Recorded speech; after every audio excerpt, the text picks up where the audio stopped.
It's so funny that listening to the opposite of Donald Trump, Sanders, somebody with actual integrity and actually good ideas and a decent way to get there, and well-spoken and empathetic and intelligent and relatable and, caring. Listening to him talk for the past hour on this podcast has made me realize more why people voted for Trump than listening to anything else. All right, let's get this going, man. I just want to watch this. This looks interesting. It came across my feed. It's Bernie Sanders talking to Lex Fridman. It's somewhat recent. They're going to have a conversation about probably about the election. But I'm curious. I like Bernie Sanders a lot. I don't know if I agree with all his policy. The ideas. He might be a little bit more left than... He is probably a little more left than I am, definitely. But I respect him, and I think he's like an honest speaker. That's the one thing I like a lot about him. He comes off as a very honest guy, and so I can appreciate that. So that's why I want to watch it. So let's get this going. The ideas that I am talking about are ideas that are widely supported. Everything that I talk about, raising the minimum wage, healthcare for all, a tax system which demands the billionaires pay their fair share, those are all popular ideas, but people didn't know. You got to run for president and have 20,000 people come out to your rallies and win 23 states. And they say, well, maybe those ideas are not so crazy after all. And we got to entertain them. The establishment doesn't like that. They really don't. They want to tell you, and this is this is how they succeed. What they say, Lex, is the world is the way it is. It always will be this way. We got the wealth. We got the power. And don't think of anything else. This is the way it is. You have no power. Give up. That they don't say. I don't. Well, yeah, I would say I don't think they say that. But like, if you look at it, a lot of even like the Democrat policies, they are not necessarily. I mean, Obamacare was a step, I guess, in the right direction of trying to get everybody insured, at least poor people. But it does feel like healthcare is very expensive right now, man. My healthcare is it's like we're gonna have to pay $500 a month, my wife and I, for an $8,600 deductible for the year. And I got no coverage until I've satisfied that deductible, except for medications. Some of them, not even all of them, because I don't think that they cover Ozempic, which I'm on. I'm diabetic. That's insane. I don't think that because for me, for healthcare, man, I really think that it would be nice if the government had their own healthcare that you could choose. Hey, do you want some kind of government healthcare? They can set their own prices better. And you know what? If it sucks, people will just continue to use the public or the private healthcare. And if it's good, it's competition against private healthcare to make them bring down some of their costs. Because I'd rather have healthcare that maybe takes a little bit longer, or maybe it's not as good, but it still covers good stuff. If you were saying yeah, you know what, you get this healthcare, but maybe you had to wait longer to go to a primary. I don't care. I don't really care about that. So I would be fine with something like a government competition and still have private healthcare, but if maybe the government one can do better, or maybe it won't be able to do better, and then it's not really that much of a loss because we never got rid of private healthcare. I'd like to see that. Thank you so much, Jack Esposito, for the $5. Hey, Papa, I just got fired from my part-time job at Walgreens. They said I provoked and discriminated the gal who robbed me at gunpoint. That's BS. Yeah, I think you need to write a book. Okay. You need to make a book like Sex in the City, except it's Jack and the Walgreens or something. Don't think of anything else. This is the way it is. You have no power. Give up. That they don't say it quite that way, but that's really what the intent is. And it could be that, or it might just be that they think that that's what people want. I feel like they're so afraid to do something that they feel like might not necessarily be seen as super popular with their own party. I feel like that's why the Democrats, like Kamala Harris's campaign, didn't really talk about the border, I don't think, in any meaningful way. I feel like, and maybe I'm wrong, but I also think that if they did talk about it, it wasn't super present, because I'm somebody who's a little bit more up to date, because I work a not real job. Let's be real. I don't think that it was communicated to the average American that the Democratic Party cared about what was going on at the border. That's kind of what I got out of it. And it's why not? They say hey, there's an issue, but we have a solution, and it's just not as radical, which is probably better, right, than not be super radical in the position. But we showed us, guess what? Running an outsider campaign, we took on the Democratic establishment, we came close to winning it, and we did win 23 states. And the ideas that we're talking about are the ideas that working class people, young people, believe in. Yeah. The following is a conversation with Bernie Sanders, senator from Vermont and two-time presidential candidate. both times as the underdog who, against the long odds, captivated the support and excitement of millions of people, both on the left and the right. This is the Lex Fridman podcast. To support it, please check out our sponsors in the description. And now, dear friends, here's Bernie Sanders. Growing up, did you ever think you'd be a politician? Nope. Not in a million years. Yeah, I know that you hate talking about yourself, which is rare for a politician, I would say. Yeah, I feel like most politicians are looking for their opportunity to talk about themselves. You know what I mean? Try to get themselves out there. Every moment's like a TV moment for them. What's your philosophy behind that? You like talking about the issues. You Yeah, like I talking do. about... I mean, everybody talks about themselves. It's not about me. Nice guy, not a nice guy. What politics should be about is the issues facing the people of our country, the people of the world, and how we're going to address it. I mean, that's fair, but I feel like nobody thinks that way. I feel like everybody's always running for their next election or their next term. At least the ones who are so public. Like everything is always an optics play of like, oh, I'm gonna, it's not just about what we're doing now, it's about what I can do later. And there is such a significant problem with that, in my opinion, because a lot of things that are really positive and powerful are things that don't happen tomorrow. Like Joe Biden's infrastructure bill, it's going to put a lot of money into like roadways and transportation, which is so positive for all of us and our ability to transport goods and services and people. And, that's going to happen over years, decade, right?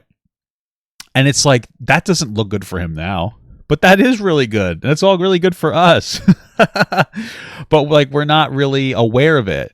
And so a lot of presidents will come in, even if the economy's decent, and they'll cut taxes. And it's like, that feels nice. But like, then it's like, well, what about the debt? We just keep pushing down what's about the debt that we just keep pushing down the road? How do we deal with that debt problem? It's like, we don't, because taxes obviously aren't popular. And I think part of that's because people are frustrated with taxes because sometimes it doesn't go to the right thing,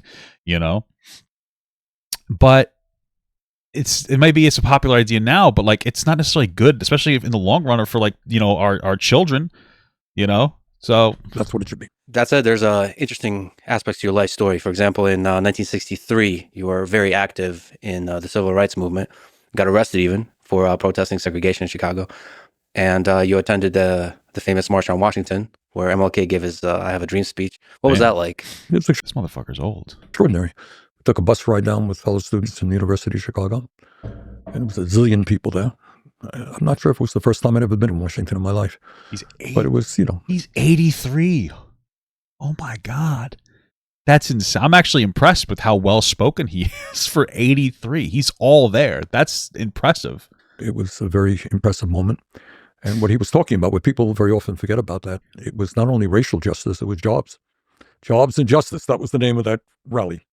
And so it's something I've never forgotten. What influence did he have on you? What did you learn about the way he enacted change in the world? King was a very impressive guy. More impressive, I think, than people think that he was. I mean, I think he's impressive. I'm not even virtue signaling. I think he's one of the greatest Americans. I mean, that's an incredible amount of positive, productive change came out of Martin Luther King, especially considering how reserved his voice was, considering how oppressed black people were back then. I can't imagine. I mean, I could only imagine that back then, at least, there was probably a lot of, black people who were very more frustrated then than now, obviously, because black people weren't even considered people back then, unfortunately. And he was so like calm, cool, and reserved. And I feel like there's probably a lot of other black people who were probably angry at him for not being more angry, but you kind of, unfortunately, you have to kind of be,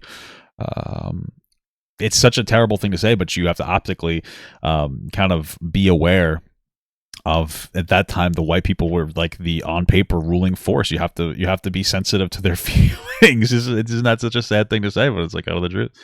And he was able to get very productive, change done.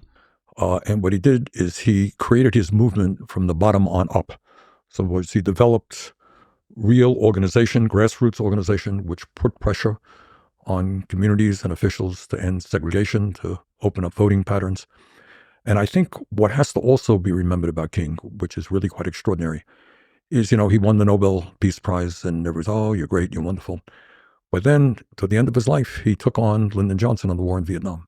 And as soon as he did that, suddenly the editorial pages throughout America, establishment papers, no longer thought he was so great. In fact, the message sent out, you're black, deal with civil rights, don't worry about foreign policy, we'll take care of that. Interesting. But he said, if I talk about peace and nonviolence, I can't sit back and allow what's going on in Vietnam to continue without speaking out. Incredible courage to do that. And, by the way, when he was. Yeah, I mean, that could also be distracting from your main message too. There needs to be a level of homogeneity inside of your message in order for it to carry. That's why sometimes when it comes to advocacy groups, it may not necessarily be a positive optics play to focus on too many different points of advocacy at once. You know, if like you're focusing on Black rights, you may not necessarily have the room in your movement to focus on Black women rights or Black gay rights. There's a whole different conversation to be had there. Assassinated at a fighting for the rights of AFSCME workers, guys that delivered the garbage, who were treated terribly, low wages, bad working conditions. They went out to support. Well, I mean, it must have worked because garbage people. Well, I don't know. Garbage people sound so bad. Sanitation workers get paid very well, and good for them. That's why. And I know this might sound a little shitty. I don't tip them usually at the end of the year. I'm not trying to be rude. But I mean, they make good money and they deserve it. But like, do you really need an extra tip? You're already getting a good wage, good benefits. You know, I'm paying, a lot of money for my health care. I'm happy that my taxes go to you getting paid well. But do you really need do you really need, do you really need my tip? I'm just not trying to be rude. Their right to form a union. That's when he got killed. So on the war front, one of the things that people don't often talk about your work in politics, you gave what I think is a truly brave speech on the Iraq War in 2002, I believe.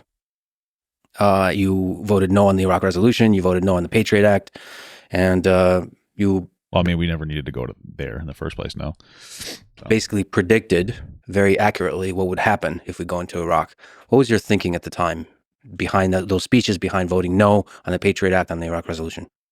And maybe, ironically, came out of maybe the war in Vietnam and the ease and lies that people told. We went into Vietnam under a lie. We lost close to 60,000 Americans, millions of people. They need my tip? Dude, they can get the tip of my dick. Wait, is that not something that people do?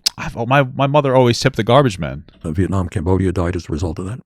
So you think twice about it. And in the war in Iraq, you had, people like Dick Cheney and others telling us. Well, yeah, we never needed to go to Iraq, right? Like, I'm not super educated on that. The most that I know about 9/11 was that I got to go home from school early, so that was cool. But that's not right.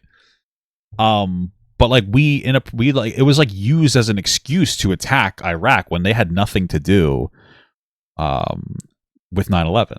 I was 11 years old back then. Isn't that fucking crazy? So, I mean, that's fucking crazy. It's just fucking crazy to me. So they have nuclear weapons and all that stuff. It's the only way we can resolve the issue. I didn't believe it.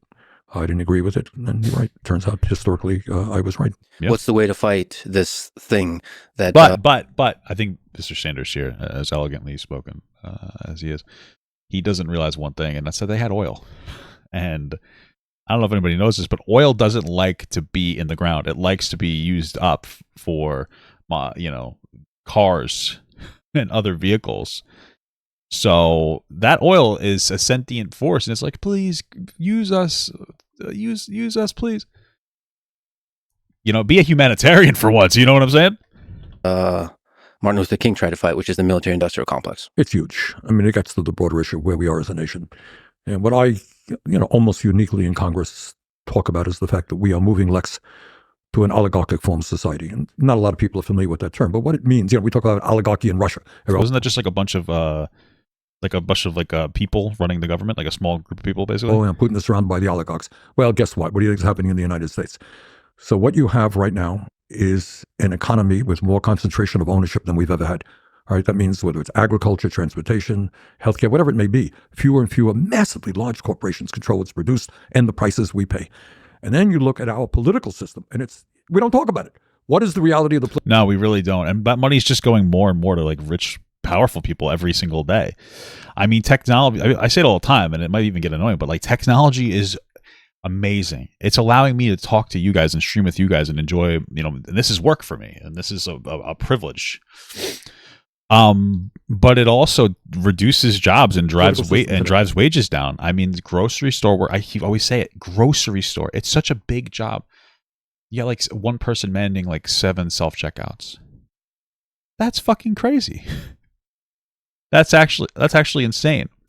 And so, that's taking away a bunch of they are low skill labor jobs, but that's taking away a bunch of jobs. Like, yeah, it might create a job of the person who services it, but like you're losing more jobs than you're gaining by a long shot. That's why these companies are investing in the technology. Why would they invest in technology that would cost them more money? And even if one company is able to keep their number of people and even pay their people more and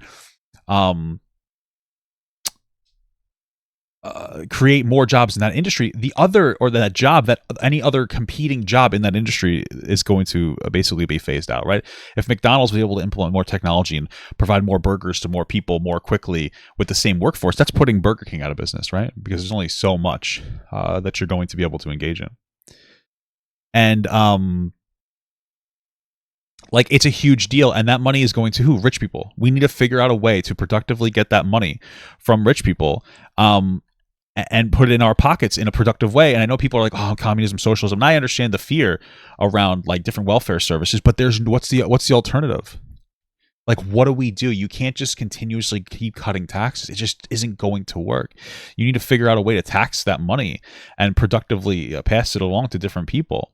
You just have to we're entering a technological revolution we've never seen before. And we need to figure out how to deal with it the correct way. And I think that as much as I like the idea of cutting taxes, modern problems require modern solutions. I don't think it's enough to just cut taxes. We need probably more than just tax cuts. We need some of that money that's, technology needs to be taxed in a way that's going to provide for the average American. Right. And that is that billionaires are spending huge amounts of money to buy this election. In Trump's campaign, you got three multi-billionaires spending over $200 million. Three people. Democrats have their billionaires not quite as concentrated. But at the end of the day, billionaires play an enormous role in terms of electing politicians and in Washington in determining what legislation gets seen and not seen. Yeah, I mean, lobbying is, I would say, a huge problem for a lot of people. Like, these lobbyists will advocate for them to not,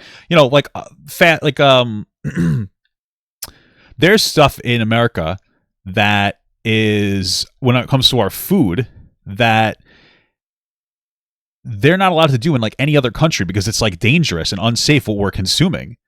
And I find it so interesting that like we haven't gotten down to it, like different dyes and different things, like sprinkles and this and that. Like, I'm so surprised we haven't done anything about it. And it's like, well, why is that? Because lobbyists are like, hey, we don't want to have to not use these things. They're cheaper, they're easier to produce.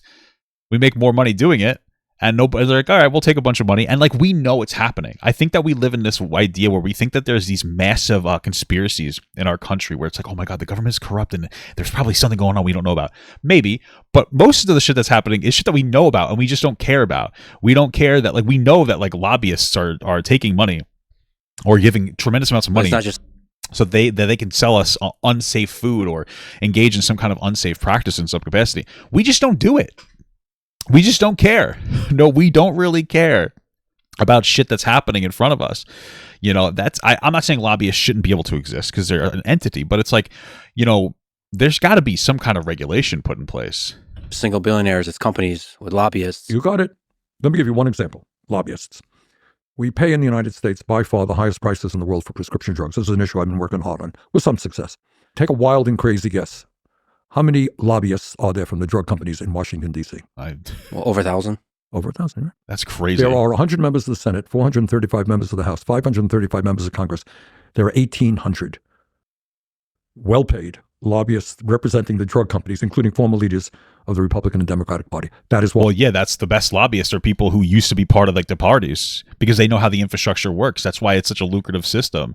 After you're no longer a politician, that you can just go and work for work for these places and you can do very well for yourself. It's fucking insane. Why? One of the reasons why we pay the highest prices in the world for prescription drugs. Military-industrial complex. You got a revolving door.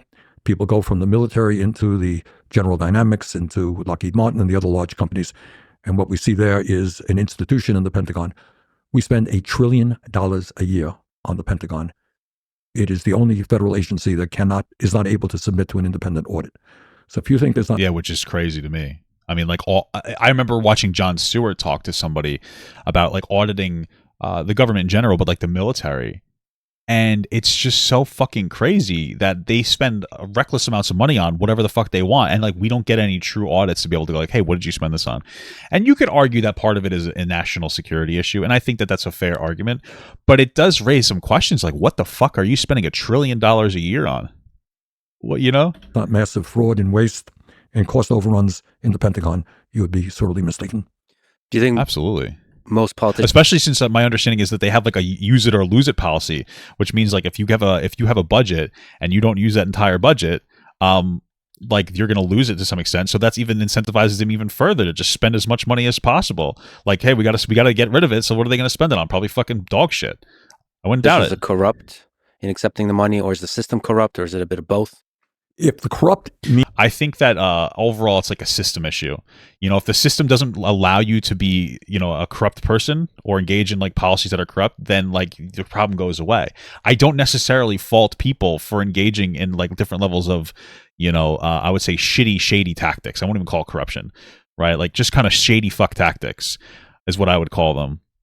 But that's why the system needs to be changed. means that, hey, here's $10,000, vote this way. Doesn't work like that. Very, very rare. Occasionally, very, very rare. That's corruption. What happens is that if you are in a campaign, and right now the amount of money that people have to raise, you're running for Senate in Ohio, you're talking about $50, $60 million. Where the hell are you going to get that money? It's not going to be $10 donations. You're going to be surrounding yourself with people who have the money. You're going to go $5,000 a plate dinners, etc. So you surround yourself with those people who say, oh, these are my problems. This is what I need. I need a tax break for billionaires, blah, blah, blah, blah. So you live in that world. They are your financial support. They are, in a sense, your political base. So you're very cognizant of what you do in terms of not upsetting them.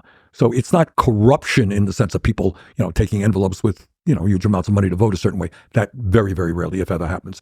It is the power of big money to make politicians dependent on those folks. And that's why, when I ran for president, what I'm probably maybe most proud of is the fact that we received millions and millions of campaign contributions, averaging $27 a piece, I think, in 2016. Have companies, lobbyists ever tried to influence you? We don't welcome them into our office. I do deal with these guys, but it's usually on a confrontational tone, so they don't come into my office very often telling me their problems. So how do we fix the system? How do we get money out of politics? This is not, like many other issues. I think Andrew Yang had an interesting concept for it, and I don't remember all the specifics. But a big part of his concept, and I liked Andrew Yang. I wish he didn't. I'm speaking like an idiot today. I wish he didn't try to run like independently, because even if he doesn't win, I think his ideas are very powerful and can be a very positive idea. But it had this idea of like freedom bucks, right? And so like everybody was almost given like the ability to have their own freedom bucks to like lobby in some capacity, or maybe this was to do with election donations, but they were able to like freedom buck and give their money to a political party, and everybody got like a little bit of a say, something like that. Maybe a cap or a limit on how much lobbyists can spend. I don't really know. There's so many different things. We don't have to reinvent the wheel here. It exists in other countries. If you go to, every country has their own election system, but nobody has a system where billionaires can spend unlimited sums of money through super PACs to elect the candidates of their choice. So first thing you got to do, and one of the things, Lex, I found that the more important the issue, the less discussion there is. The less important the issue, the more discussion there is. A number of years ago, the United States Supreme Court, in one of its... I mean, like one of the big things that we talk about a lot in our election is trans people in sports. And I'm like, I understand it being an issue. But like the problem is it's not really that much of an issue. Like, I know that sounds shitty, but it's not really like a main state issue that's actually like affecting us. It's like, it's something that we should talk about, but it's not as big as healthcare. It's not as big as like, people not paying their fair share of taxes. It's just not it's not like the biggest issue, but we give it so much attention, and it's like, holy fuck. Like, let's talk about something a little bit more productive. It's more pathetic decisions past the Citizens United decision. And what Citizens United decision said is, you're a multi-billionaire. You want the freedom. You're a free person in a free country. You want the freedom to buy the government. And how terrible it would be to deny you the freedom to spend hundreds of millions of dollars on a campaign to elect the candidates. And they said that's your freedom. And that's what Citizens United is about. We've got to end that. In my view, we move to public funding of elections. That means you want to run for governor, you want to run for Senate, show that you have some support. Get $5 contributions from X number of people to show you're not a flake. You have some support, and government will pay a certain amount more, and there will be a limit on the amount of money that can be spent. So it'll be you can run against me, and I'm not going to outspend you 10-1. That's what we should be moving toward, in my view. How do we make that happen when there's so much money in the system and the politicians I mean, the politicians have no interest in changing the game. They're so set into the game. And then the people that are giving them tons of money are not going to be interested in them changing the system either, you know? To the people who paid for their election. Does it have to come from the very top, essentially sort of a really strong, populist president? But you're right. You raised exactly the question. If I am getting a huge amount of money from billionaires, do you think I'm going to go out and announce, I think billionaires should not be involved in buying elections? I doubt that very much. Yeah. So I mean, that makes sense. Then what else what do you really do? Like, how do you do that? I mean, you'd have to either run Bernie Sanders' campaign or you'd have to lie to become the president, and then you'd have to change up your platform once you're in. So you got to do one of those two things. I mean, what else could you really do? You're going to need, and you tell me if I'm missing something, but I pay attention. You don't hear either of the major candidates talking about that issue, do you? I think what happens is when an individual politician speaks out about it, they get punished. But I think this is a popular idea. So if a lot of them speak out, that's why I think it's one of those things where people just lose hope. You know what I mean? Like, people have lost hope and like, hey, how could we do something with healthcare? It's like, we're pretty much just fucked. Like, let's not even worry about it. Because what are we gonna do, right? I think that's what, and I kind of feel a similar way, man. If it came from the top, if a president was using a very large platform to basically speak out, it provides a safety blanket for the other politicians to get it all out of the system. But there has to be kind of a mass movement Yes, of it. it does. I mean, Well, yeah, but the problem is that, well, I don't think Democrats are particularly comfortable with wanting to get rid of lobbyists. And so I could imagine, though, I could see Republicans just calling that communism.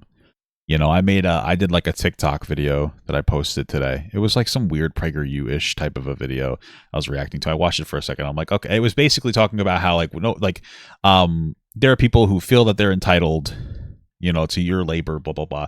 But what it was just talking about social programs, and people are like, oh, social programs are good. Like, I think that we should private this. Like, well, you're not entitled to anybody's labor. I'm like, you know, if we live in a really rich country, I think it'd be good, and it would be for our society if we take some money, we redistribute some wealth, and give people some basic needs. If we can afford giving people clean water, we should give people clean water.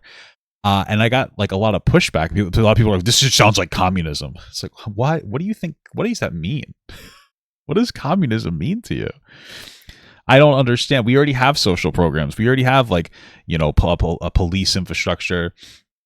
We have a police infrastructure. We have an infrastructure of fire departments, schools, this, that. Like, there's so many different things that we already have. Like, why is everything communism? Communism is, like, I'm pretty sure when the government seizes the means of production. But that's obviously not something that I would agree with. That's too far. But, like, hey, like, let's have like clean water, police, good schooling, good roads, maybe some like healthcare services, some basic healthcare services provided for. Like, everything is fucking communism. It's insane. We can't even get to the point of the conversation. Every place I go, I always speak about the issue. And it always, people understand it. You're a Republican, you're a Democrat, you're progressive, you're conservative. Who really believes that we are a democracy when billionaires can spend, you know, tens and tens of millions of dollars to buy elections? That's fair. So it is a very popular issue. It's important. You're right. We need political leaders to be speaking out on that. But we need a grassroots movement to say, when somebody is at a town meeting, you're running for the Senate, you're running for the House, what's your view on Citizens United? Are you prepared to vote to overturn that decision and move to public funding of elections? Extraordinarily important. So many of your policy proposals are quite radical. No, they're not. I beg to differ. Okay, great. Go through it. I think that some of them are labeled as radical. What I find interesting is that, like, you know, I don't know, they're not like the ideas that he wants to achieve aren't really radical. I mean, like, I guess we'll see what we got. Well, they're popular.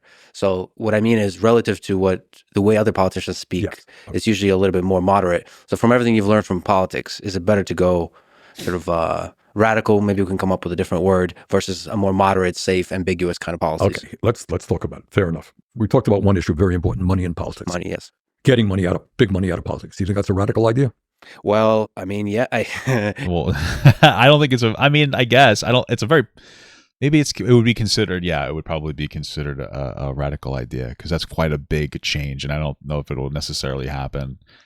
But I don't think it's like, when I hear radical, I hear like something that's just like insane and crazy. I think it's a great idea, but I guess it would come off as a radical change. So I don't know. I guess it depends on how you define radical. It's a popular idea. It's an idea that makes sense, but in order to implement it and actually make it happen, requires I mean, to flip the system upside down, right? In that sense, it's radical. In that sense, it's radical. But if you go to walk down the street here and you say, do you think billionaires should be able to spend as much money as they want to buy politicians? I would say 9 out of 10 people say that's crazy. That's not what America's supposed to be about. So in that sense, it's certainly not radical. Let's talk about healthcare. Go out on the street, do it. We'll do a poll. I've done the polling. Is healthcare a human right? Should every American be able— I don't care about is it a human right? I think I don't even think that that's like necessarily the conversation that needs to be had. My conversation is like should if we have the money, should we provide some basic level of healthcare? Absolutely. And I think that it could have the potential to make healthcare cheaper too if we do it the right way. Like I said, like we spend so much on healthcare, and like there's no real competition to healthcare. I feel like if the US government provided their own competition to healthcare by offering healthcare, that could put us in a spot where maybe the price of private healthcare come down. Like if it's decent enough, it doesn't have to be amazing, but if it's decent enough. Like imagine being able to leave your job and not have to worry about going to the hospital. You left your job and like, you know, you could get another job. You had job mobility and flexibility, or you weren't tied to a job. Like my wife's healthcare, her job sucks, but I don't have healthcare at my job because I'm a YouTuber. So like I'm like freelance, which is understandable. You know, imagine it would be great. It would be fantastic. Able to go to a doctor when they need, regardless of their income. You know what people say? I would say about 85, 90% of the people say, of course. The idea that healthcare is a human right available to all exists, Lex, in every major country on earth except the United States. So you're here with me in Burlington, Vermont, right? You got a car, go 50 miles north to Canada.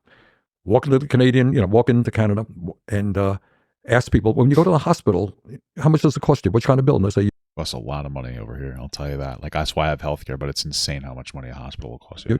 What are you talking about? It doesn't cost us anything. It doesn't cost us a nickel. That's the case in virtually every country in Europe. So the idea that healthcare should be available to all, that there should be no out-of-pocket expense because it's a human right, is widespread around the world and very much agreed to in this country. Bottom line is that because of our corrupt political system, we have a healthcare system designed not to provide healthcare to all people, to make huge profits for the drug companies and the insurance companies. And that is what's happening. And we got to change that system. So I'm a strong advocate, and I've led the effort on Medicare for all. Okay. Yeah, it's unfortunate because that's just called communism to everybody, but it's really not communism. It's like, yeah, if everybody else is doing it and it works, why can't we do it? Why can't we have like healthcare that's less? I mean, we're already paying for it. You know, people are like, oh, I go to the hospital for free. That's ridiculous. If you go to the hospital and you can't afford it, they can't charge you. Like they can charge you, but you can't pay it. They can't deny your service. So and guess what they do? Okay, they write that off on their taxes as a loss, and then they take the cost of that. They average out the cost of that, and they raise the price of your shit. This is just what happens. It's the same thing as Walmart. Walmart, if people steal from Walmart, what they do is they increase the price of all their goods to offset the cost of stealing. So they have an average of like, okay, this is how many people stole. This is how much money we lost from stealing. This is how much more we're going to charge for our goods because we need to make a bottom line. Hospitals do the same thing. You're already paying for it. It's just a reality. So why not figure out a way to get there? Makes no sense. About Medicare for all. If you could snap your fingers today and implement the best possible healthcare system for the United States. Hearing aids aren't covered by health insurance, and those are like $2,500 a pop out of pocket. I paid $5,000 for hearing aids because health insurance is covered. You know what's really fucked up about hearing aids? And I think that this either changed or might be changing somewhat soon.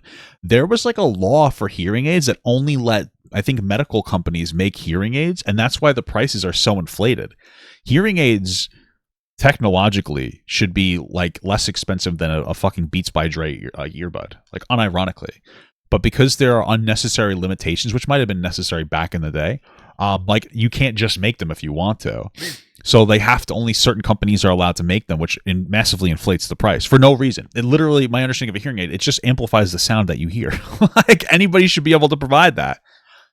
Like it's like the same thing as fucking Texas, like the TI-83 calculators. Those things still cost $150. We live in a time where a PlayStation 2 is less powerful than your cell phone in your hand.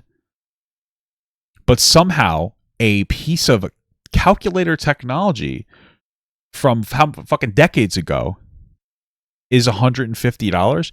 Why is that? It's because there's like they have basically a monopoly. You have to use that. It's the same thing with textbooks. There's no reason to get new textbooks every year. They don't need to be updated that often. What do you have to do? Get a new textbook. Like part of it is just money in colleges and high schools and our day-to-day lives. And there's so many different unnecessary regulations that exist. And I'm not sitting here saying get rid of all regulations, but some deregulation really is necessary. I understand some regulation, environmental regulations. I get it, for just the environment, so it doesn't give us cancers and put shit into the water. But then there's like shit that's just like unnecessary just for like the fun of it. Like fucking, why the fuck do you need to have a goddamn TI-83 calculator? There's free apps that can do that. But you have to have the calculator. It's insane. States of America, what would that look like? Well, we have a pretty good system, not great, but a pretty good system in Medicare. So it's there for the elderly, and Lyndon Johnson passed that in the 1960s, a huge step forward. It is being chopped away by the private insurance companies through Medicare Advantage. But if you strengthen Medicare and you do away with the kind of deductibles the seniors now have to pay, and you do away with other stuff, and you say basically right now you're a senior in America, you go to any doctor you want, when you're in the hospital, Medicare will pay the entire bill. If you expand Medicare to cover dental, hearing, and vision, which it doesn't now cover, you do all of those things. And then the next thing you do is say, okay, to be eligible for Medicare now, you have to be 65. First year, we're going to lower it to 55. Then we'll lower it to 45. Then we'll lower it to 35. Then we'll have everybody in the system. So I think in a 4 or 5 year period, you can strengthen Medicare and have everybody in the system. And when you do that, and this is not just me talking, a number of studies have pointed this out, when you take the profit motive out of it from the insurance companies and the drug companies, you can end up providing quality care to all people and no more than we're spending right now. Because right now, we are spending twice as much per person in healthcare as the people of any other nation. Incredibly wasteful system. So the way so like there's 100 different solutions to the same problem. I think that's not a terrible one. Strengthen Medicare and then slowly lower the age requirement and slowly phase into it that all of us will have access to Medicare, which would phase out private insurance companies. Except it wouldn't, actually. It would cause these private insurance companies to have to figure out a different way to go. And so what would they do? Supplemental insurance. So let's say we get Medicare for all. That's what we're effectively talking about. Everybody now has access to Medicare. It's all the same, yada, yada, yada. But if you decide that you want to, and you're paying your tax, so you probably pay taxes and then based on your wages on top of that or something, or you just pay your taxes on it. We have Medicare for it. Everybody has it. You just pay taxes for it. That's how it would work there. If that's how you did it, other health insurance companies say, okay, well, you know what? We're an extra $100 a month and you're going to be able to do this or that. It's additionally. And if you have the money, then you can have better healthcare. I think it's fine to have better healthcare if you have more money. I don't care. But there should be a standard of healthcare that everybody has. That would be a way that they would still be able to survive. Or you could do it the way I was saying, is that you can open up Medicare to everybody as an opt-in. So everybody would pay taxes on it, depending on like your income. You pay taxes for healthcare.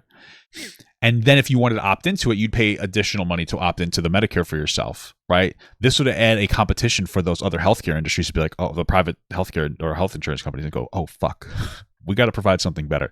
The prices, they'll have to lower their prices and compete with it. Or if Medicare for all sucks, it won't work. We haven't completely changed the system and phased out private health insurance. There's different ways to engage in this problem. It just depends on like which direction you want to go. The way to pay for the system is to increase taxes. But you're saying if you cut that cost and increase the taxes, you're saying it's... Well, yeah. I mean, instead of paying more tax, or in this time you'll be paying more taxes. For like holy Jesus Christ, you'll be paying more taxes, of course, but you'd be paying less overall, and like the insane cost of healthcare, because healthcare is insane. Jesus Christ. Well, here's the story, and I've gotten my share of 30-second ads attacking me on this. Bernie Sanders wants to raise your taxes on healthcare. It's true, in a progressive way. But right now, do you have health insurance? Yes. Okay. Somebody's paying for your health insurance. It depends. If you are working, most people get their health insurance through their jobs. Okay. So if you're working for a large company, your employer is paying your health insurance. And by the way, that comes out of your wages. Healthcare costs in America are very high, and your employer will tell you honestly, look, I can't give you more than a 3% wage increase because I got a 10% increase in your healthcare costs. You want that? Or if you're a union negotiating, you know what they'll say? Hey, you want decent wages? We're going to have to cut back on your healthcare. That's what every union has to deal with, every negotiating session. So we're paying for it through employers out of pocket. We pay through it through Medicare, Medicaid, Veterans Administration, etc. What I am proposing is really not radical. It's what exists in Canada and other countries. It is publicly funded, like the police departments and like libraries are, like public education. This is publicly funded in a progressive way. So right now, rather than paying out of your own pocket, if you are a family, let's just say you're self-employed right now, and you are, I am self-employed right now. you have a couple of kids and a wife, it could cost you $15,000, $20,000 a year in insurance costs. Yes, that's not an exaggeration. Just to be clear, my wife and I did it. We with the coverage that we have, I did the math, and it will cost us $15,000 a year to satisfy our deductible.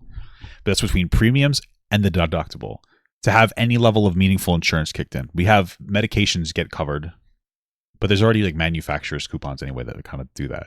That $15,000 we'd have to spend in a year.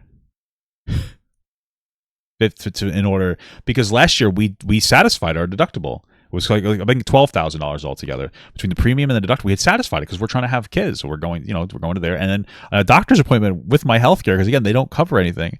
It's like $150 a visit, right?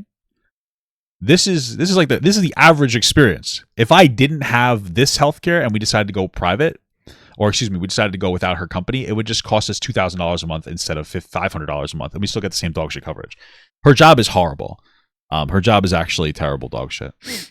Like with their insurance, and the people get so butthurt in their HR. They're like, it's actually not that bad. It's like, yes, it is. I'm not stupid. Like the numbers that you're showing us that you're paying for healthcare is not what you're actually paying. I know that because that's how much it would cost for me to get that plan, and they do group rates for them, so it's ridiculous. So like, yeah, we're getting fucked. Like I'm already paying like $15,000 for healthcare.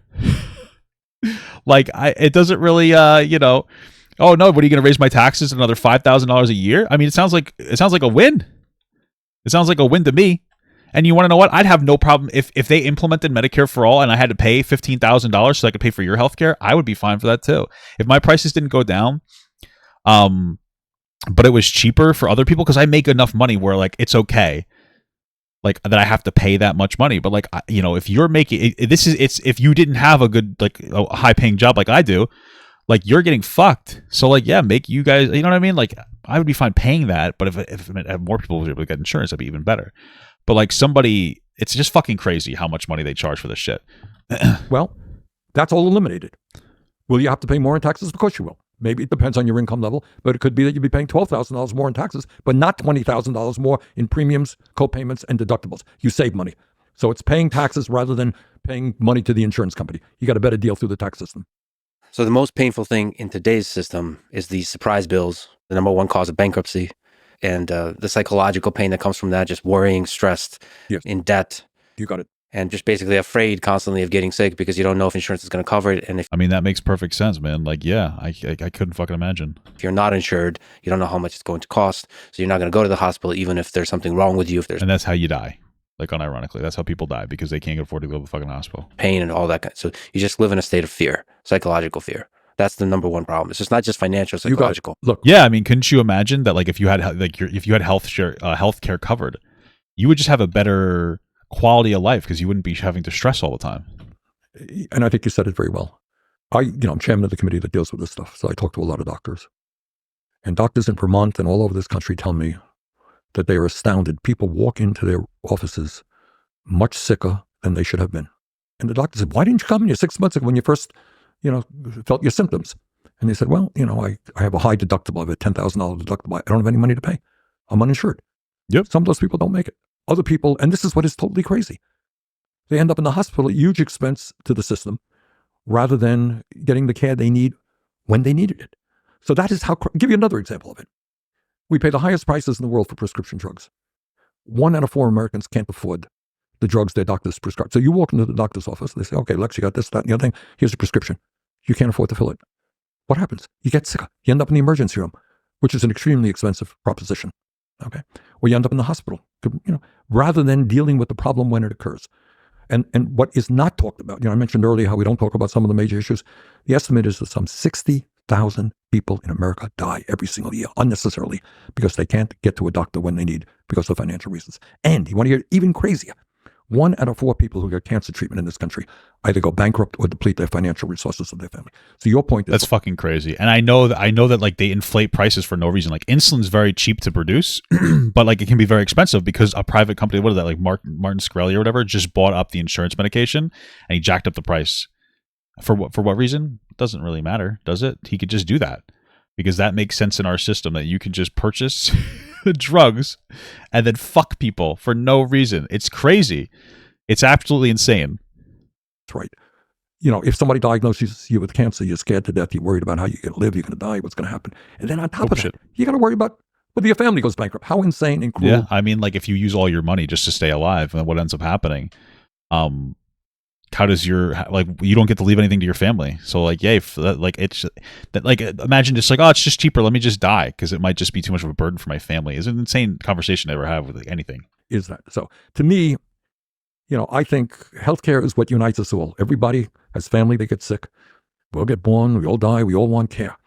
And we all have got to come together to create a system that works for all of us, not just the drug companies or the insurance companies. There's just so many stories, and not even the horrific stories. There's countless horrific stories, but just basic stories of cost. Like my friend, Dr. Peter Attia, has this story where he happens to be wealthy, so he can afford it, but he had to take his son to the emergency room, and the son was dehydrated, and the bill was $6,000. They just did a basic test and gave him an IV, a basic thing, and he has really good insurance, and the insurance covered $4,000 of it, so he had to, at the end, pay $2,000 for a basic emergency room visit. And there's a lot of families for whom that one visit for such a simple thing would be just financially devastating. Yeah, they couldn't even go there. And like, it's silly because like sometimes you'll go to like my mother went to the hospital the other day. Well, actually it was a couple months ago, but she was getting dizzy. My mother was getting dizzy. And I think that she has like vertigo. And, you know, part of it was that she wasn't really drinking enough water, was also kind of an issue because she's on Ozempic. And like, I think sometimes I'll get like slight dizzy spells because it's more of like, oh, you're kind of forgetting to drink water sometimes. You know what I mean? It's like, oh, you're being a little stupid. You know what I mean? But you know what? Like, okay, it's good to have the peace of mind. I've gone to the emergency room because I thought I was having a heart attack when I had fucking heartburn. Heartburn isn't no fucking joke, man.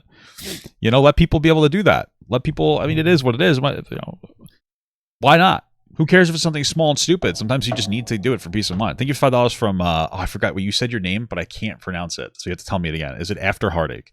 Have you ever considered playing Monster Hunter on during your streams? It's one of my favorite game franchises. I think you would enjoy it. Maybe. I've played it before. I wasn't a huge fan, but that was like a decade ago. So. And you know what? People know that. And you know what they say? You know, I don't feel well today. Yeah. Something's wrong. I ain't going to go to that emergency room because I don't want a $6,000 bill. And what happens? He had insurance that paid 2/3 of it, right? Yes. So what happens if he didn't? What happens if he didn't have money? He'd be hounded by bill collectors for the rest of his life. So it's crazy that like you have insurance, you'll pay expensive insurance, and it still just isn't enough to cover it. That's fucking wild. The system really is destroyed.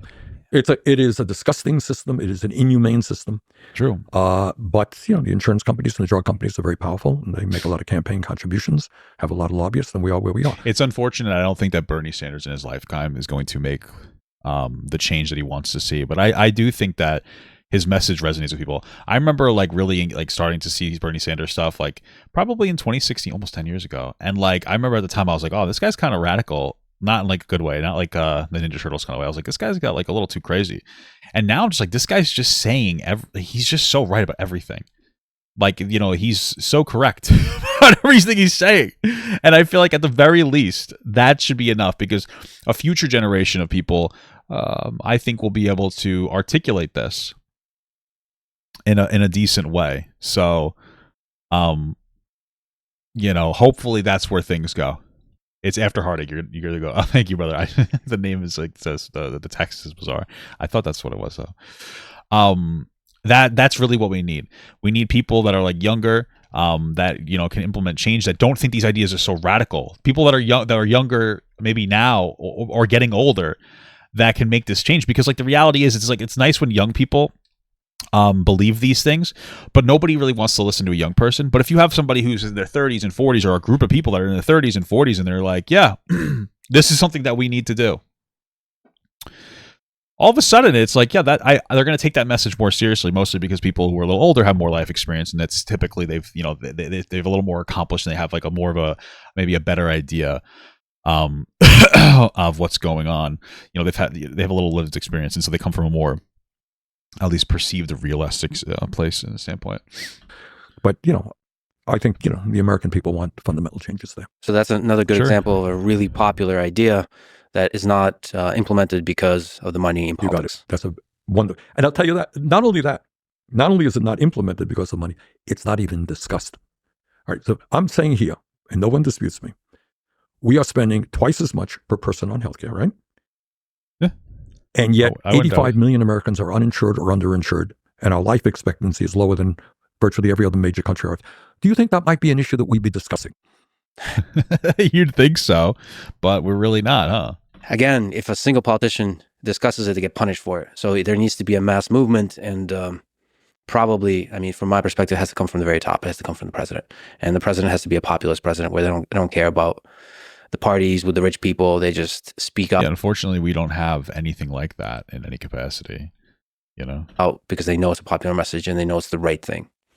So speaking of that, you had a well, I think that what you would really need to do is you need to try to sell this in a way that was like almost good.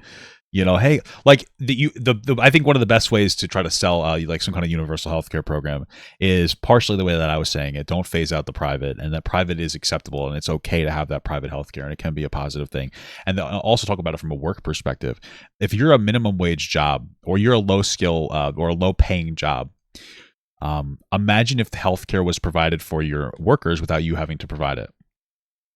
From a business perspective, that increases the likeliness that you'll get a good worker, right? Because they'll have a higher chance of being more educated. There's better benefits associated with working, so you have a higher chance of getting a decent, worker. Because the incentives are there, even though they're not specifically for that job, they're still there. Those comforts are there. So, somebody that might be a good worker is more willing to work for, your business or company. With healthcare provided, they can maybe raise a family or be closer to raise a family, or at least have a supplemental income, be able to work for you. Your workers will be happier, less anxiety. That's another thing that you can engage in. Which is a big thing. Like, that anxiety is real. If you don't have healthcare, sometimes that can give you major anxiety issues, and that's obviously not going to make a productive worker. When you're a happy worker is a productive worker. So you kind of have to try to sell it from that business standpoint for people. Be like, yeah, you know what this logically is. We logically speaking, maybe we should give people the ability to not die. It's like one of those conversations. Historic campaign run for president in 2016. And in the eyes of many people, mine included, you were screwed over by the DNC, especially the WikiLeaks emails showed. What's your, just looking back, feelings about that? Are you angry? Are you upset? Yeah, of course I'm angry, and of course I'm upset.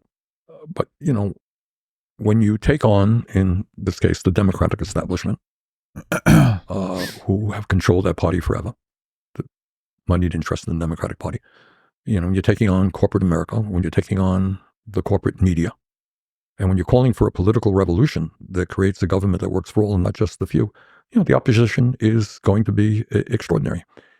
But what I am extremely proud of from that campaign in 2020 as well is that we took on the anointed candidate of the establishment, and we showed, despite the fact the entire establishment, in the Senate, I had one supporter. There were 50 Democrats. I had one supporter. I had no governors supporting me, I think. Maybe a few people in the House.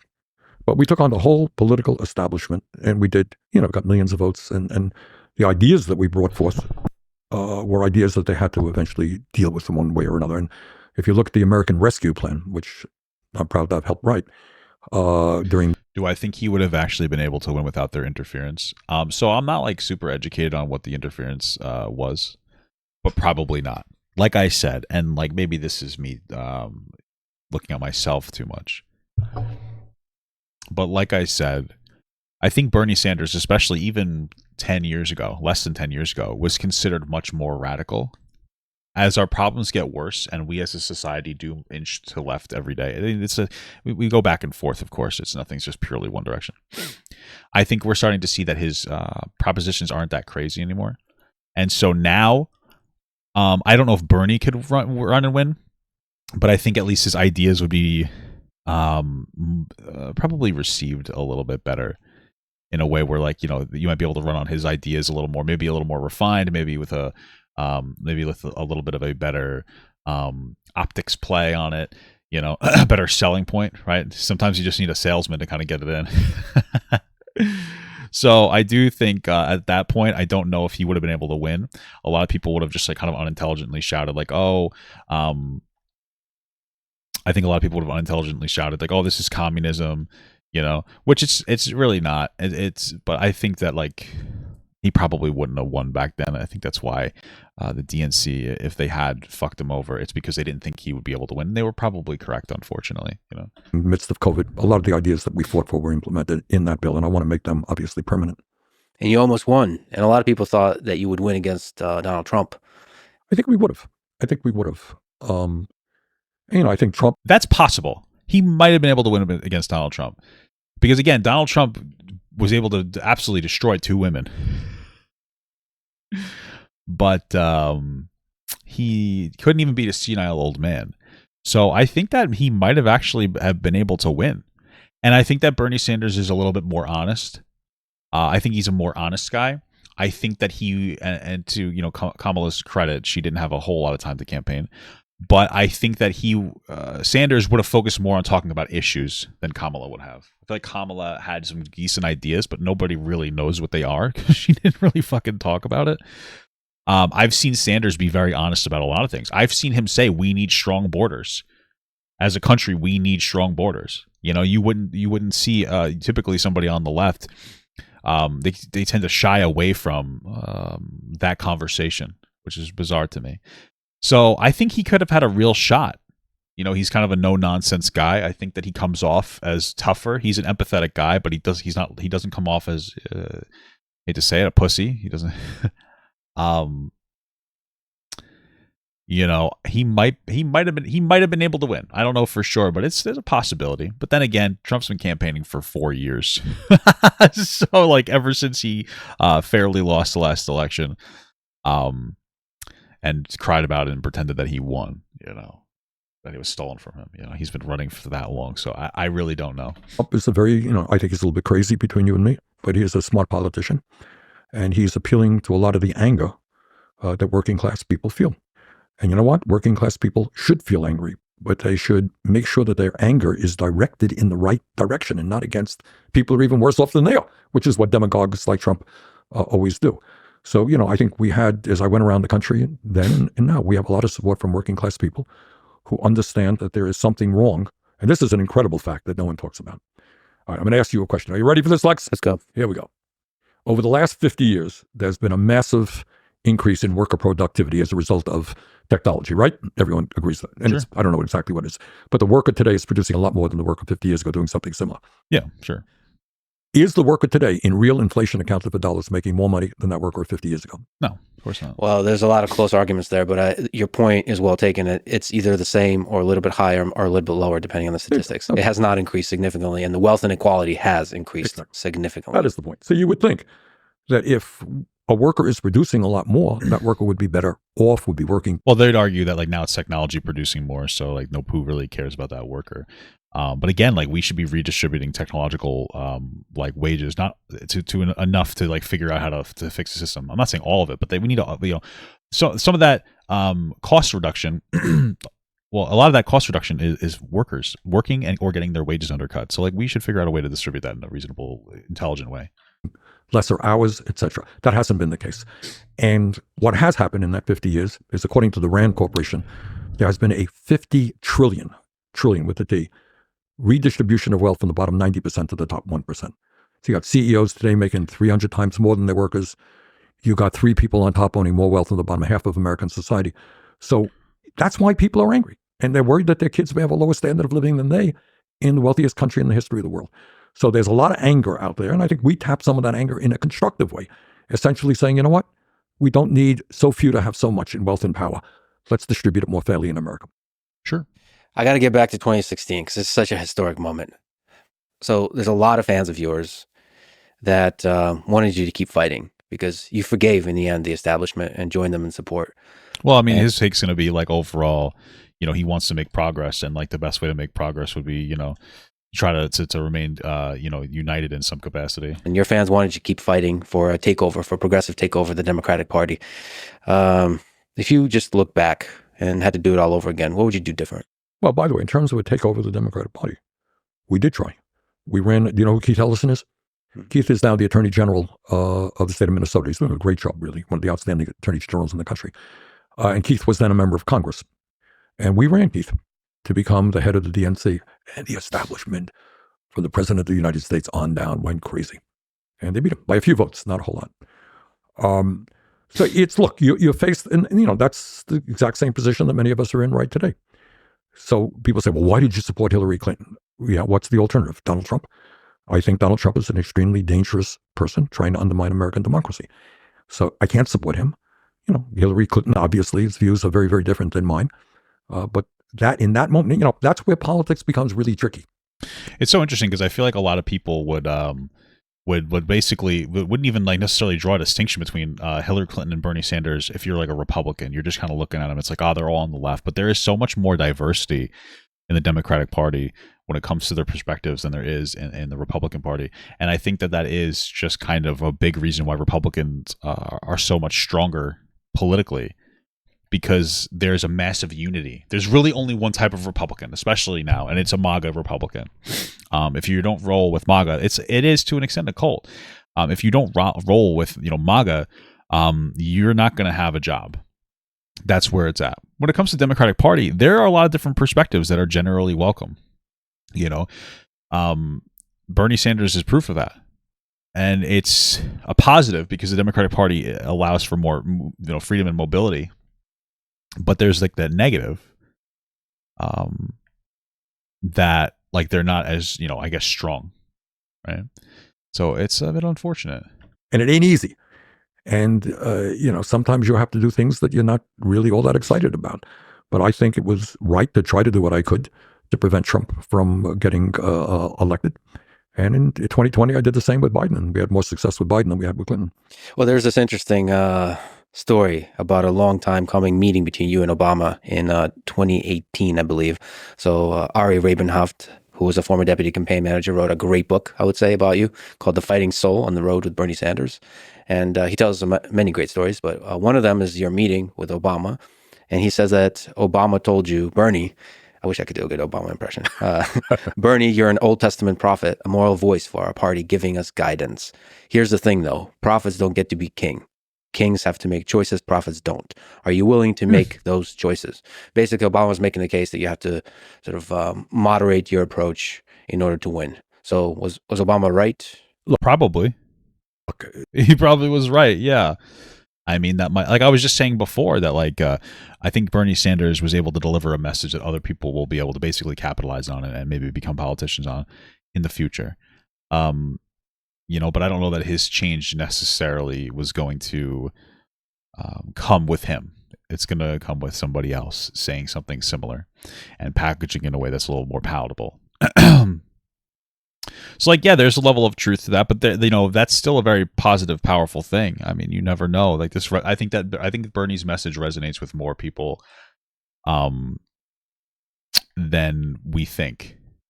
So, and again, that's why politics is very, very fascinating. Sometimes you can run and lose, and you really win if your goal is not just individual power, but transforming society. One of my heroes, you mentioned Dr. Martin Luther King Jr., who is one of my heroes. Another one of my heroes is Eugene Victor Debs. Does that ring a bell? Yeah. Yes. Okay.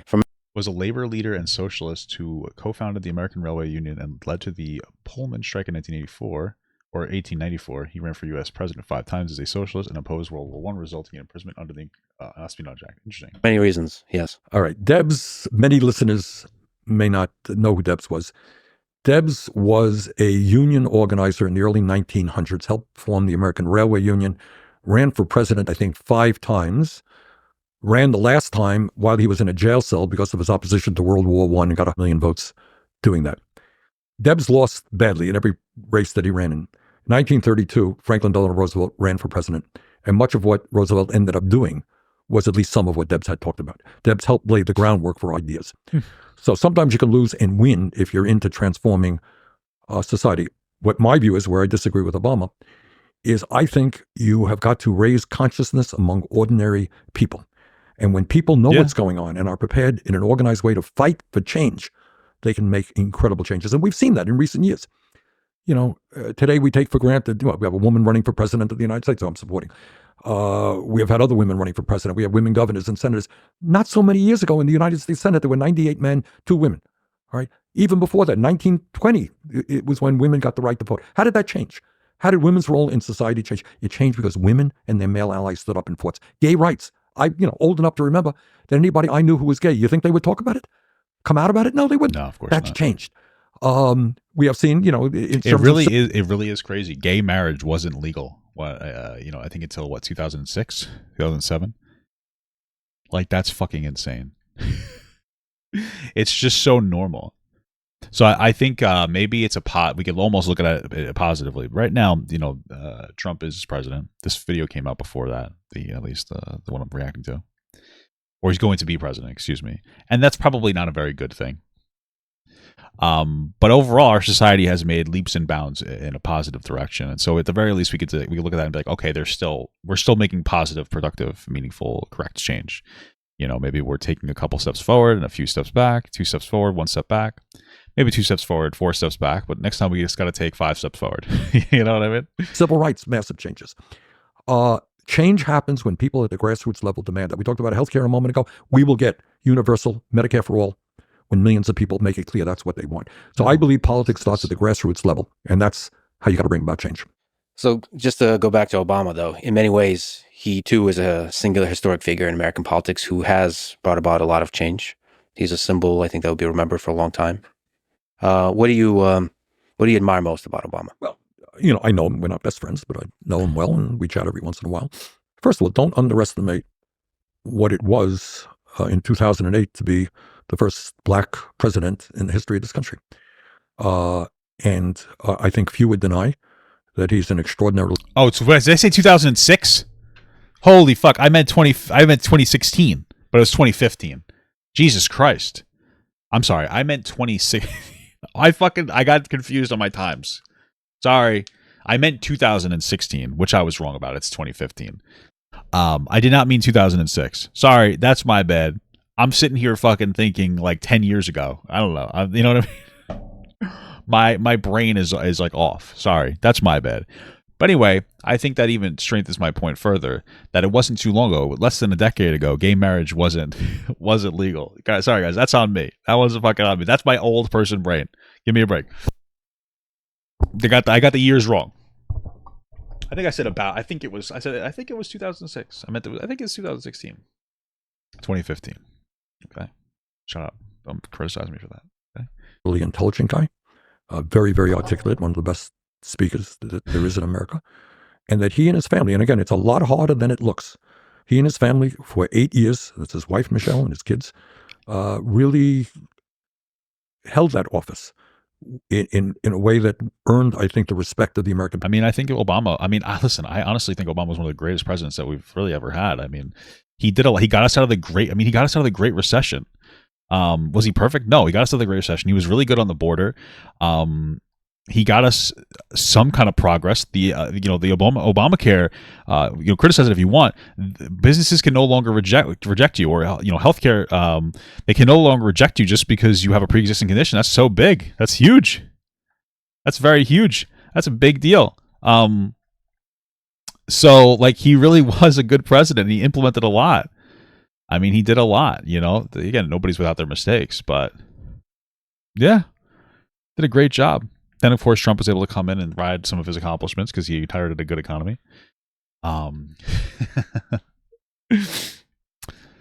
But that's life, I suppose. Now the economy's in a better spot because of Biden. We're just starting to really feel that now. I'm not saying that it's been amazing his whole presidency, but he came out of COVID and it was tough. And of course, Trump's going to inherit that economy as well, and he's going to be able to say, "I did all this." It's not really going to be the case. So, people just not saying that Trump didn't have positive impacts on the economy, but I don't think that they were worth it. Deficit-wise, we probably just need to get our spending down in good economy. Economic times is usually what you try to do, not what I would consider irresponsible tax cuts. But agree with them politically. Again, like Sanders said, at least I guess at least Trump's trying to maybe he's trying to appeal to some of those issues that people are having of hey, the middle class is feeling squeezed, which it is, but I don't think that we're necessarily going through the correct ways to deal with that problem. Healthcare is a massive economic stressor for people. So he deserves, and again, don't underestimate. I think, years ago, there were people who said a black president in our lifetimes, never going to happen, can't happen, too racist the country. He did it. And that is a huge accomplishment. And I think, he has had some significant achievements in his presidential tenure. He and I, did disagree on a number of issues. I think he will tell you, I think his public stance is that, yeah, if you had to start all over again, he would do Medicare for all, single payer. But where we are right now, the best he could do is the Affordable Care Act. Well, we disagree on that. And we disagree on other things. But, I think he deserves an enormous amount of credit for what he has accomplished. And he, like you, also gave a damn good speech opposing the Iraq War before running for president. And that takes courage. Yes, it does. But then it also shows that once you get into office, it's not so easy to oppose or to work against the military-industrial complex. It is very hard. People do not fully appreciate how powerful the establishment is, whether it is the healthcare industry, whether it's the military-industrial complex, whether it's the fossil fuel industry. These people have unlimited amounts of money. They are very smart lobbyists in Washington, D.C., and they are very, very greedy people. They want it all. I have to ask you about capitalism, the pros and cons. So you wrote a book, It's Okay to Be Angry About Capitalism. That is a thorough, rigorous criticism of, I would say, hyper-capitalism. Yes, that's right. A certain kind of capitalism. Yeah, I mean, I don't think it's bad to have capitalism. I think capitalism can be a positive thing. I don't think it's perfect. I don't think I would hope nobody claims that it's perfect. But unchecked capitalism is insane. Like, obviously you need to have it with a nice mixture of social programs and it has to be reasonably regulated. Capitalism is about the ability, capitalism that for a free market to react to certain stimulations or pressures, which is a good thing because micromanaging the market is not necessarily a good thing. But there needs to be stipulations and regulations. And there's some areas that maybe we shouldn't necessarily have free market. Maybe healthcare is one of those. Maybe we should just be able to provide healthcare to people. That might not be such a terrible idea, guys. Right? So, yeah, I think capitalism is great, but it needs to be checked in some capacity.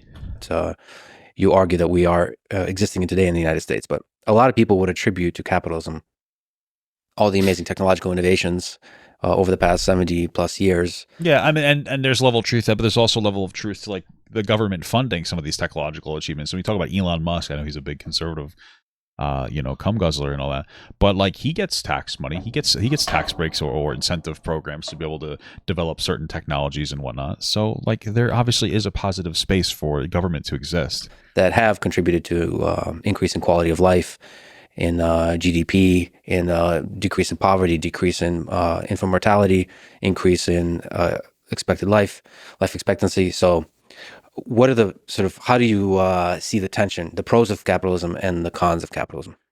Some of my European friends, they say, Bernie, in the United States, you're considered to be very radical. If you were here in, France or Denmark or someplace, you'd be kind of mainstream left guy, not all that radical. So this is what I think. I mean, I think the best that we could do right now, where we are right now, is to create a society which does two things. It encourages innovation, but at the same time, it makes sure that all people in a wealthy nation have a decent standard of living. In some countries, if you look at Scandinavia, and this shocks people because we don't talk about this at all. So in Scandinavia, it has been the case, Denmark, Finland, Norway, for years, that people have healthcare. That's not a big deal. You end up in the hospital, so what? They don't pay a bill. You have, and this shocks people, in America right now, we have people who get 1 week, 2 weeks off paid vacation. Sometimes people get nothing. You know that? There are people out there who have no vacation at all. Yeah, I remember when I first started my job, my real job, you would get 1 week of vacation every year, starting after your first year. So you start working and you get a week of vacation your first year, second week of vacation your second year, a third week of vacation your sixth year, and then a fourth week of vacation after 10 years. And what's so funny about that is that they robbed me of that benefits in my incredibly weak union. They were supposed to start giving me a fourth week after I hit 10 years. And they were like, no, we were never supposed to give you a third week because technically you're a this and this. I was like, you're a bus washer, and there's no explicit thing that says you're supposed to get vacation, even though everybody else in the company got vacation based on that protocol. So they took away my vacation and they gave me 2 weeks and said, we're going to do this as a gift to you. Right? Weak union, my wife at her job, they got 4 weeks from the jump, and they have issues with some of their systems. Absolutely. Which is healthcare, 1,000%. And she's underpaid for her job. There are people who do her job, but on the phone, basically. And they get paid more than her. It's very bizarre. It's a whole complicated thing. I don't really want to get into it. But my wife was like, what the fuck? Like, my wife couldn't imagine a job that didn't allow you to have time off. And my wife's job is more demanding than mine was. She has work that she has to get done. But she can take off whenever she wants as long as she gets that work done. So there's meetings that she has to adhere to, of course. But for the most part, my wife can take off whenever she wants. And she gets it done. And, it helps de-stress. Sometimes my wife just takes time off work just to de-stress herself. And her boss is actually pretty on it with that. I mean, she's a social worker. So, like, usually they're a little more empathetic and, empathy-driven fields, probably, obviously, for very obvious reasons. But it's just so interesting. But in other countries, like, they have a baseline, like, they have like baseline month, which I'm not necessarily against. I mean, here's my thing. I think that when you start a job, it makes sense to not immediately get a month, but like maybe, you get, maybe you get 2 weeks on your first year, or maybe you get a week of vacation after 3 months. And then, you maybe have 3 months after that, you get a second week, and then you eventually get to 4 weeks, and then you have that moving forward, something like that. But I mean, I think it's a good thing for people to have the ability to work. I mean, to take off from work. It's a very positive, powerful, productive thing to be able to get time off of work and relax. I think that people underestimate the value of having time off from your job so that you're not fucking miserable from a worker perspective too. From like a, just from like a perspective, like you think of an employer perspective, you'd want that. In Germany, you get 6 weeks paid vacation and other holidays as well. People are shocked by that. In America, we don't have paid family and medical leave. The only major country not to do it. Other countries, your wife gets sick, you stay home with her. Your kids get sick, not a big deal. You get a certain amount of paid family and medical leave. Cost of prescription drugs are far more affordable. So what you want to do is create what... It's so terrible because like it sounds like every day maybe I should move those countries. But then again, it's like I don't know if I could ever leave America because I unironically love this country. So it's like fucking, you know what I mean? It's like a conflicting issue. It's called a social safety net. That means I don't care what your income is. Of course, you're going to have healthcare as a human right. Of course, you're going to have housing that is affordable. Of course, your kids are going to have great quality education from childcare to university without much cost. It makes sense to have all these things when people are less worried and anxious about where they're going to, how they're going to exist. They typically are better workers. They're more productive workers. I mean, if you didn't have to worry about, if you didn't have to worry about healthcare and you had time off from your job, which creates more jobs, by the way, having time off from your job creates more jobs. That's like a fact, right? If you have 4 weeks off a year, somebody needs to cover for you. So there's going to end up being more jobs in that industry, which is a good thing as well. But like if you have a lot of these basic needs met in healthcare and you get time off and this, that, and you're more educated, I think that's another one. You're more educated, of course. You're going to be a less violent person. You're going to be a less violent person. So why wouldn't we want to do that? Wouldn't that makes a safer, better society? And then you can cut costs on police officers and other social, other services. If we have less anxiety as a society, we would have less of a requirement for necessarily doctors in hospitals, and we could maybe like spend less money. You know what I mean? Like it's if we had a healthier society, if we had a safer society, more educated society, some things we would still need protection from police officers, but we wouldn't need as much protection from police officers. We'd have a better interaction with our healthcare. We wouldn't necessarily need, as many doctors or this or that. And we'd have different requirements as a society. We wouldn't have to maybe we'd need less prisons, which are, those are obviously an economic drain as well. I mean, it does create jobs, but still, there's so many different things that we could change if we had a more educated, safer, healthier society that could be less expensive for us overall. So every country has a little bit different, but there are countries in the world right now. I think in Germany, I think college is now tuition free, as I recall, for obvious reasons. They want to have, and it's so interesting because tuition free is not necessarily a bad thing, but Germany does something else too that's great. Is that they advocate for people to go into trades? They do because I feel like, and this is anecdotal, but it seems like schools are just like, hey, go to college, go to college, go to college, go to college. Just you'll figure it out in college. I never knew what the fuck I wanted to do. And I was never given any guidance. They're like, what do you want to do? You're a 16, 17-year-old, and they're asking you what the fuck you want to do. And if you don't give them the answer at 16 of what you want to do for the next, 70 years of your life, they're just like, what? How the fuck do you not have it all figured out? And they're just like, go to school. You'll kind of figure it out. I was like, you won't. You're probably not going to figure out what you want to do with your life by fucking 18. You're a kid. Okay. You're not going to figure it out. If they ever said, okay, you don't know what you want to do? Well, you know what you could do? America really needs HVAC employees. It might kick your ass a little bit, but it pays really well and you get good benefits. And then if you're 30 years old and you figure out what you want to do, you will have the money to change your job. Oh shit! All of a sudden I'm listening. What? That's okay. You know what? I'll do HVAC, or I'll be a plumber or an electrician, but you don't get those. Nobody has those conversations with you. It seems like your guidance counselor really wants you to go to college. I don't know if they get a kickback or something. I wouldn't be surprised. I would not be surprised. But like, we're not having that conversation. So you don't know what the fuck you want to do. You're getting pushed to go to college, and it's like, do you necessarily need to go to college? So I'm not saying college is bad. Like, it might be great for you. Maybe it's not great for everybody. And that'd be great. And so they do that in Germany. They push people to trades because trades are great. And one of the great things about trade jobs is that it's hard to automate them away.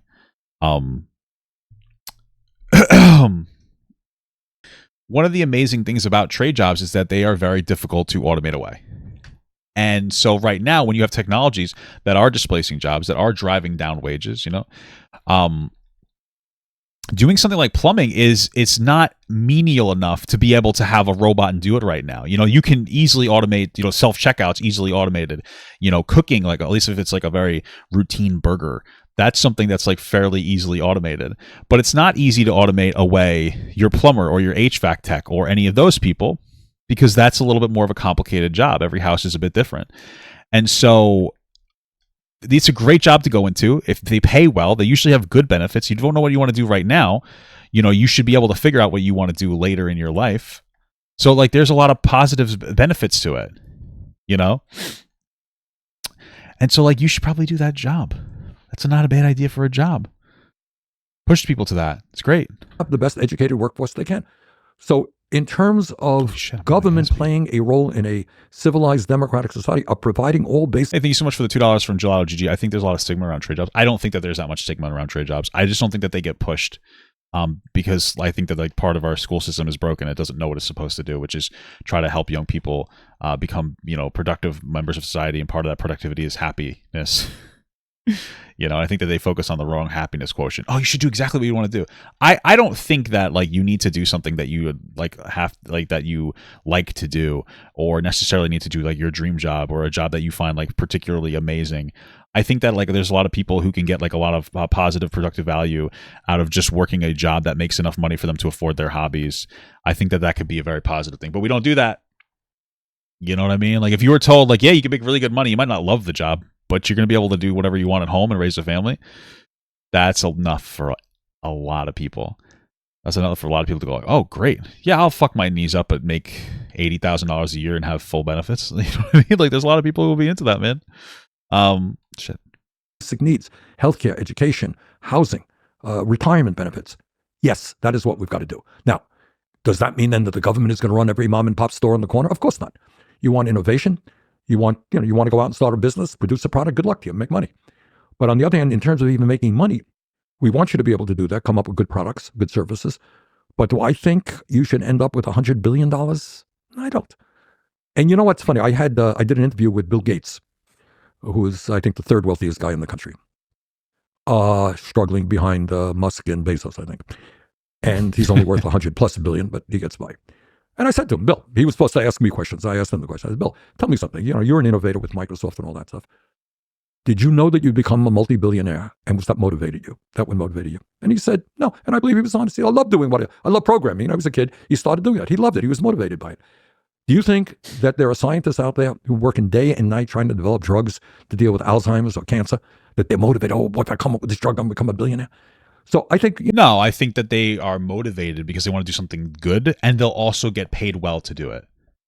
And I think that's a motivator, and there's nothing wrong with that being a motivator for somebody. The ability to, for me, even now, I'm not going to lie, now that there is a pathway that I could potentially make a lot of money, it could be great. I'm like, oh shit, I might make a lot of money. But I think most people really just want to have a living, and if they can do well and do something that they enjoy, that's a plus. So I don't think that anybody becomes a doctor to maybe be rich, but I do think that people become doctors because they want to help people, and they can also make good money, and that's a great thing. That's a positive incentive. It's not bad to be able to make good money. Right? So. We want to reward success. Fine. But you don't need $1 billion. We Yeah, want for people sure. to get satisfaction from what they accomplish, the work they're doing, whether it's cleaning the street or developing a new, drug. So I think we have gone a little bit too far. And you're right in talking about the book was an attack on, you call it hypercapitalism or uber capitalism. But right now, and this is not an American issue, this is a global issue. It's not an accident that Musk is over there in Saudi Arabia talking to the, trillionaire families in the Mideast. These guys that were Putin and his friends.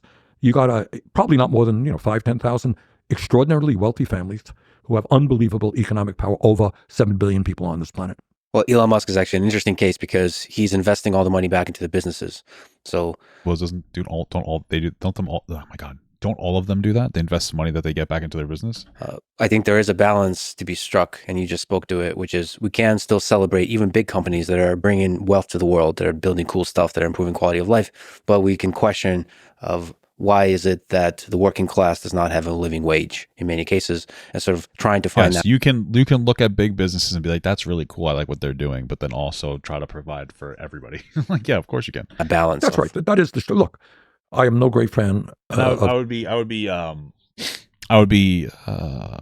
personally wouldn't run defense for Elon Musk. I'm sure he's a smart guy.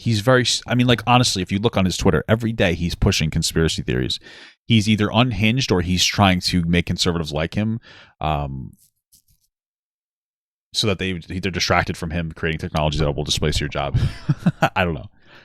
He's pushing conspiracy theories every day. It's something else. That's why I don't use Twitter. But every once in a while, I'll go on there and I guess he posts his own posts because I always see his stuff, and it's always just unhinged idiot nonsense. It's like, okay. It's just like, Jesus Christ. He does not help at all. He was on there telling people that this will be the last election if Trump doesn't win. It's like, that's insane. Like to ever say that is unhinged behavior. Yeah. So, and also he was an illegal immigrant. He was here illegally. It's on a work visa that he never satisfied. He should have got kicked out of the country. He also has bought pretty much all of his businesses, and then he said that he actually created them, which is an interesting thing to do, Of Elon Musk, especially in the role that he's playing right now in Trump's campaign. But is he a brilliant guy? Of course he is. Does he work like a dog? Of course he does. Does he come up with these incredible innovations in companies? Yes, he does. Does he deserve credit for that? Yeah, he does. But, even in terms of encouraging innovation, I would hope that we are focusing on the important issues. I would love to see great innovators figure out how we build the affordable housing that we need, come up with the great drugs that we need to solve many of the terrible illnesses that plague people. Climate change, for God's sakes. All right. Do we need innovation? We're making some progress in this country. Should we do more? What kind of technologies out there can really cut back on carbon emissions? So, I hope we focus on some of the most important issues that impact humanity. But, reward innovators. I don't have a problem with that. But I do have a problem when 3 people end up owning more wealth than the bottom half of American society. Maybe you can briefly speak to something you tweeted recently about Donald Trump going to McDonald's and the minimum wage, I believe, of $7.50. Can you just speak to that tweet? Look, nothing new. Trump didn't invent it. It's called a photo opportunity. I've done 1 or 2 in my life, too. So you go to a place, he puts on an apron. Good old Donald Trump, just another McDonald's worker. Yeah. But anyhow, he was sublime. He did his photo op. That's fine. Kamala Harris was in North Carolina handing out food to people who were victims of the hurricane. Fine. That's what politicians do. But some reporter asked them, they said, Mr. Trump, are you for raising the minimum wage? And that was a fair question because you got, I don't know how many, but many, many thousands of McDonald's workers and millions of other American workers right now are trying to get by on $9, $10, $11 an hour. Federal minimum wage is $7.25. You have people working in McDonald's right now for sure who are working for $12, $13 an hour. So the reporter said, what do you think about raising the federal minimum wage? And he's, these are great workers. I love McDonald's, so forth. He didn't answer the question. Yeah, of course not. Here's my thing. I can understand.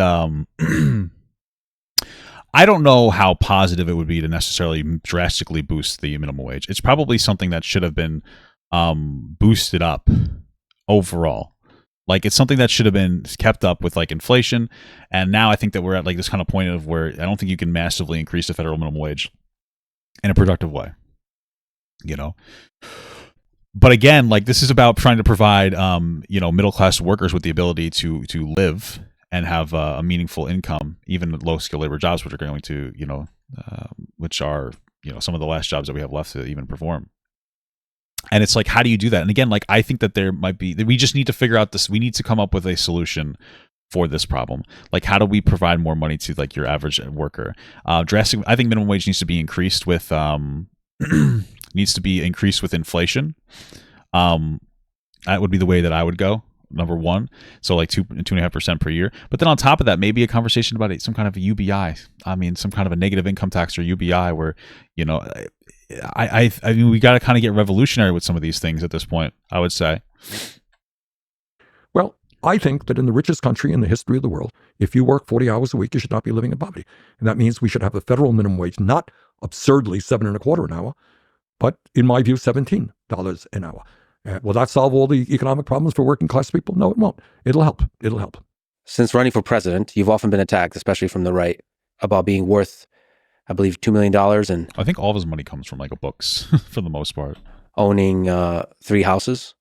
So from my perspective, the answer to that is most of your wealth has been earned from writing books and selling those books.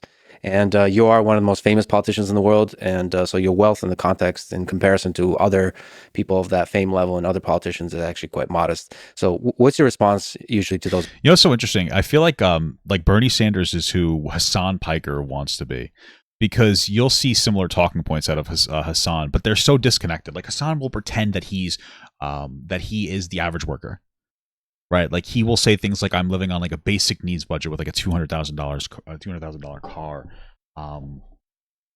just insane shit. He'll pretend that he was poor at one point. He was never poor at any point. He's a rich person. He's always been rich. He always came from money. Everything was handed to him. And he says these out of touch things all the time. He's like, it's okay to be rich, to do this. Which is, I think it is okay. I think it's fine that Bernie Sanders exists, but he doesn't like live it. And you could see that because the talking points are there with Hassan as well. Bernie Sanders will say, it's okay to have money. There just shouldn't be billionaires. That he thinks a society can exist where there are millionaires and, still people will have better qualities of life. But like Bernie Sanders lives it. Like everything he says is consistent with his person or his character, you know? He's consistent as a person. Hassan just like reads the talking points. He doesn't live it. He thinks he's relatable to the middle class.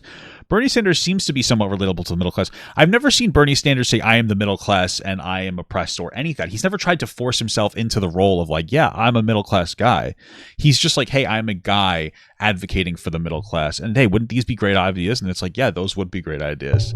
You know, and he's not even a condescending person, even though he has more of the right to be, frankly, than, so. Those attacks. Do I own 3 residences? Yeah, I do. I live here in Burlington, Vermont. We live in a middle-class neighborhood. Nice house.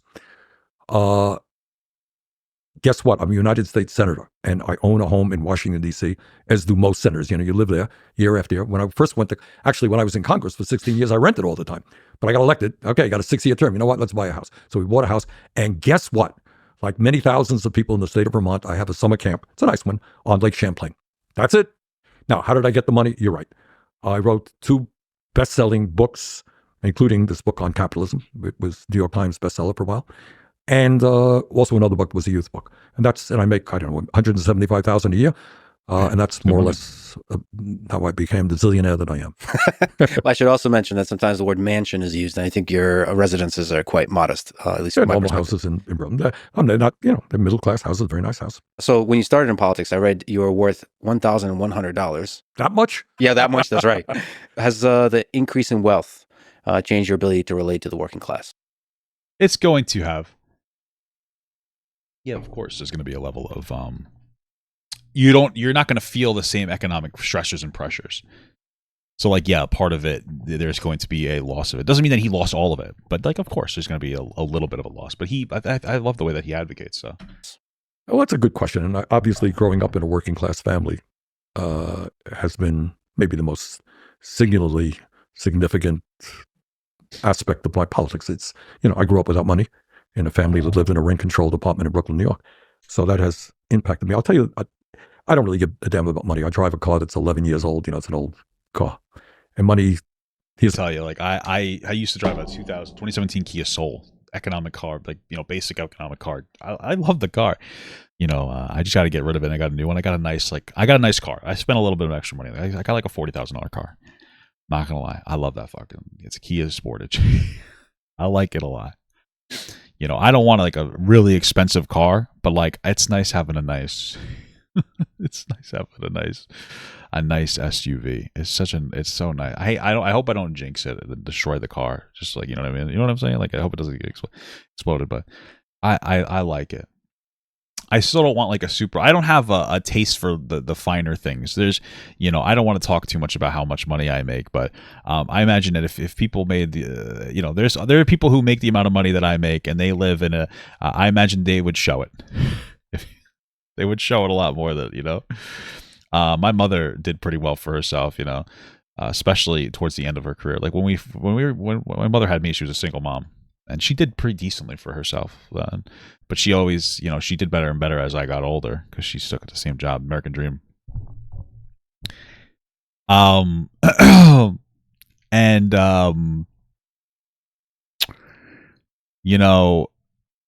she always lived below her means to the point where she got a demotion at her job because they were making massive cuts. This was like really, amidst the economic collapse, and they were making cuts, and she got a demotion. They were actually going to just fire her because there was their policy at White Castle, at least at the time, to not demote and to just fire, so that you didn't maintain a disgruntled worker. Interesting, right? But they demoted her, and she lost. I think that she lost $30,000 or $40,000 a year in her income, and she had to start driving from New York to New Jersey every day. And they cut the New Jersey office and combined it with, or they cut the New York office and combined it with the New Jersey office. She worked for White Castle. And so she went from an area supervisor to an office manager who absorbed 2 different offices. She got paid so much less, but you wouldn't have known it because she like lived so below her means. My mother's house is like fairly small. Like you'd be surprised if I showed you my bedroom. Maybe I will do this one day. My bedroom was pretty tiny. I don't even know what to compare it to. I think that maybe I'll show you guys what my bedroom looked like one day. It was small. It was probably half the size of this room that I'm in right now.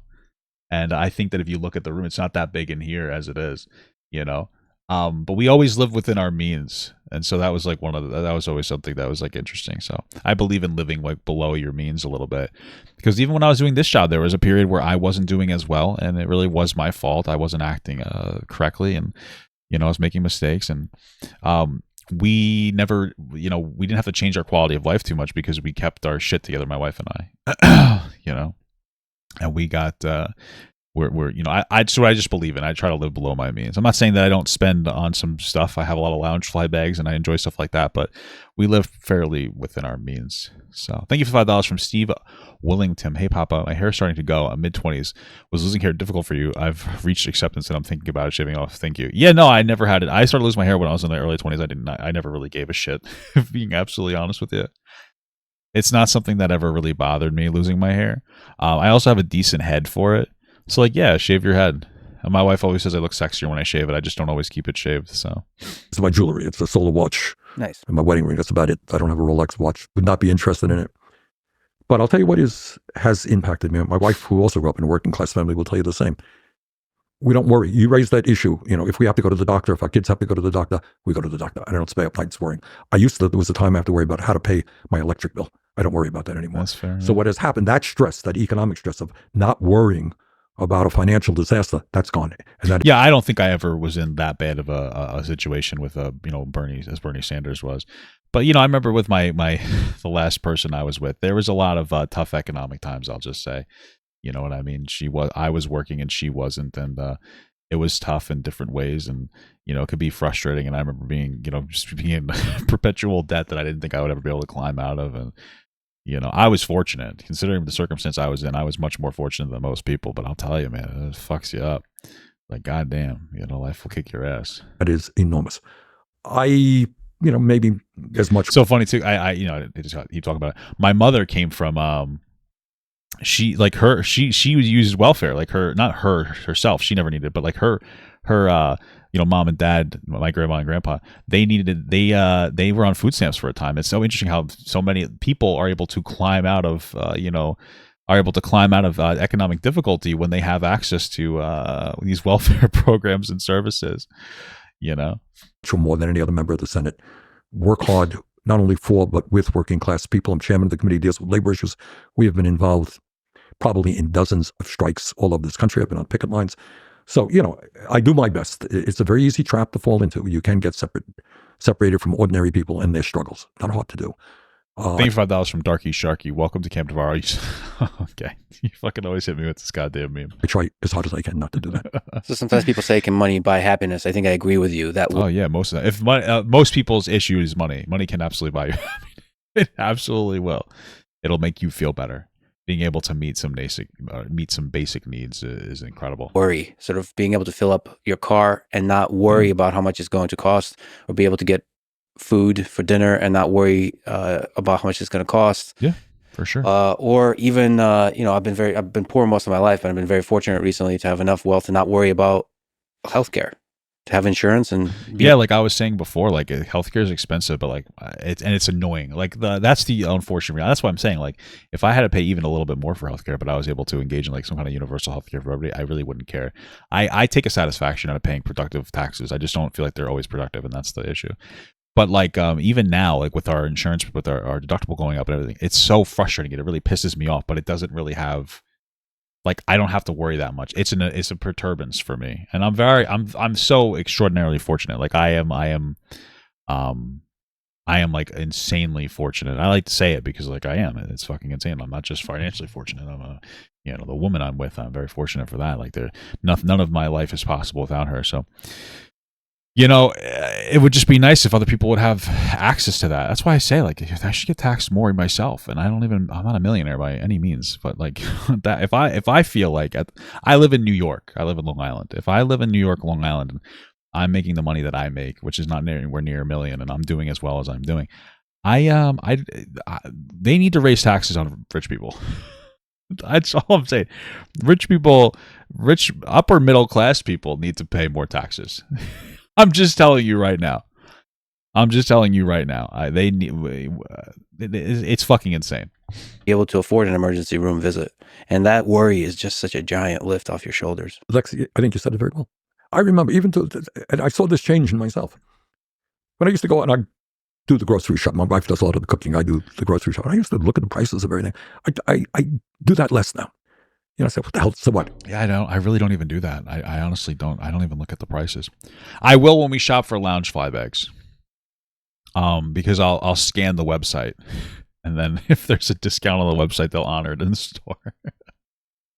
I'm a deal shopper. I true shop for deals. I'll wait till there's deals, or something like that, or I have like a decent coupon. I'm not against a coupon.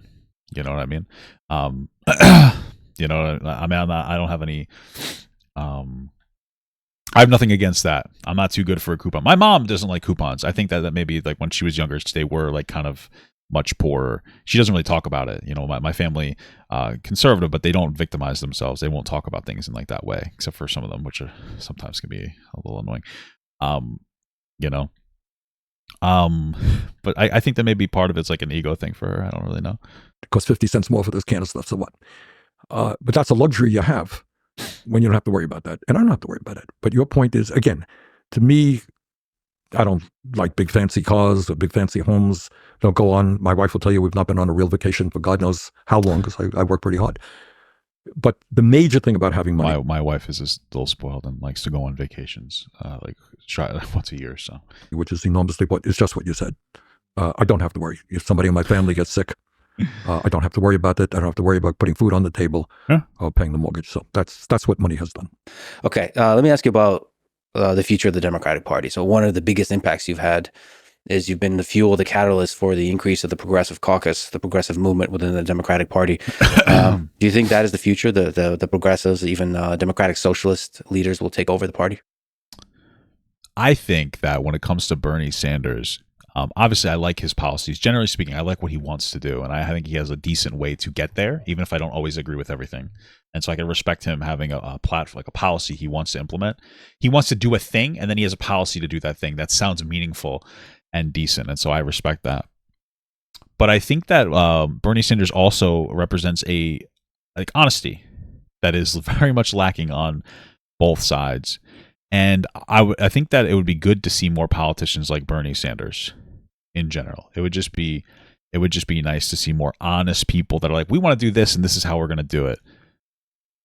I think that would be fantastic. Right? So hopefully we get there.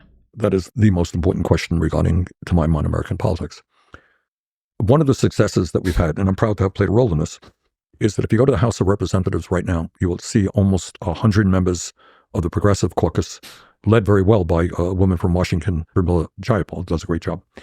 It's people like Alexandra Ocasio-Cortez.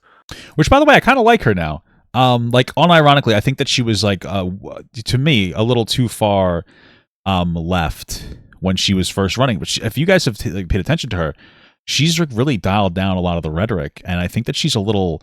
And also, she doesn't like Hassan anymore because he said some dumbass shit. I forgot what he said about her, but that's a positive. Not to get too online brain rotty politicky, but so there's a positive, right?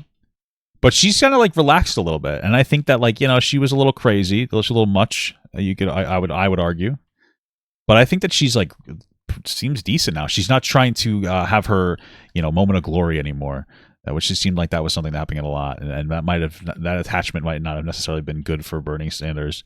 But it is what it is. So, and Ilhan Omar and many others. Many of them are young, often women, people of color, and many of them come from working class backgrounds. So what we have been able to do in recent years, elect a number of strong progressives who represent working families very, very effectively. The struggle in the Democratic Party is between the corporate wing and the progressive wing. And, the corporate wing takes a whole lot of money, sees its salvation in getting a whole lot of money from wealthy individuals and, large corporations, and is not very vigorous, in my view, in representing the needs of working class people. If they were, we would have health care for all. We would have a minimum wage that was a living wage. We would not have a housing crisis. We would not have a tax system in which billionaires pay an effective tax rate that is lower than a truck driver or a nurse. So crazy. I think one of the reasons that Trump has had political success is it's not so much his ideas. Most working class people don't think we should give tax breaks to billionaires. Well, no. What it is that Trump will, more than anything else, he will say there's a problem here, right? Like I talked to my mother. My mother voted Trump, which I unironically I know my mother know I was not happy when that happened because I genuinely don't understand. As an American. Unironically, as a person who loves this country, I don't know how we voted in an insurrectionist, somebody who pushed a conspiracy theory that he actually won when clearly he didn't in 2016, or excuse me, in 2020. He didn't win in 2020. Pushed this conspiracy theory that he actually won, and then inspired a riot on the Capitol. And when it was going on, he used it as an opportunity to try to get his vice president to accept faulty electors that would vote against the will of people. That is so anti-American. I was very angry that day, and my mother knows that. My mother doesn't brag about it, But I remember talking to her, and I said, I asked her, I said, like, why did you vote for Trump? And she's like, the border was a big part. I feel like there's a lot of people coming here, and if you saw the news, like there is an issue with Haitian immigrants getting kind of shipped up to New York, and it's a stressor in different ways, and that's fair enough. My mother's not super educated on everything going on in politics, and that's not really a criticism. There's only so much that people can handle in their day-to-day lives. You know what I mean? Not everybody's super politically overly active, and Kamala Harris I don't think did a great job at at least bringing up these problems. They weren't really brought up. There seems to be like almost a fear of talking about the border. Trump has no border policy. He said we're going to close the border down. Unrealistic. He has no meaningful border policy, but he says he'll do something. I want to bring back American jobs. He says he's going to do something, and a lot of other politicians, I don't know what it is. They just won't say anything. I don't know. I haven't really seen Democrats talk about these in any meaningful way. Maybe that's just me, but I kind of understand it. If you don't actually believe Trump insurrected the government because you're not paying enough attention. I kind of get it. I can understand it. I'm totally dodged that. What the fuck's happening? Or worry about the size of, Arnold Palmer's genitalia. But they are angry. People are angry. And the Democrats have not responded effectively to that anger. So the struggle we are waging right now is the future of the Democratic Party. Will it be a party of the working class and represent working class issues, whether you're black or white or Latino or Asian or whatever you may be? Or will it be a corporately dominated party? That's the struggle we're in right now. Did you consider running in 2024? From my perspective, I would have loved it if you ran. I think you would have had a great chance of winning not just the primary, but the presidency. I gave about 5 minutes thought to it. And the reason was we have a slogan, the progressive movement, it's not about me, it's about us.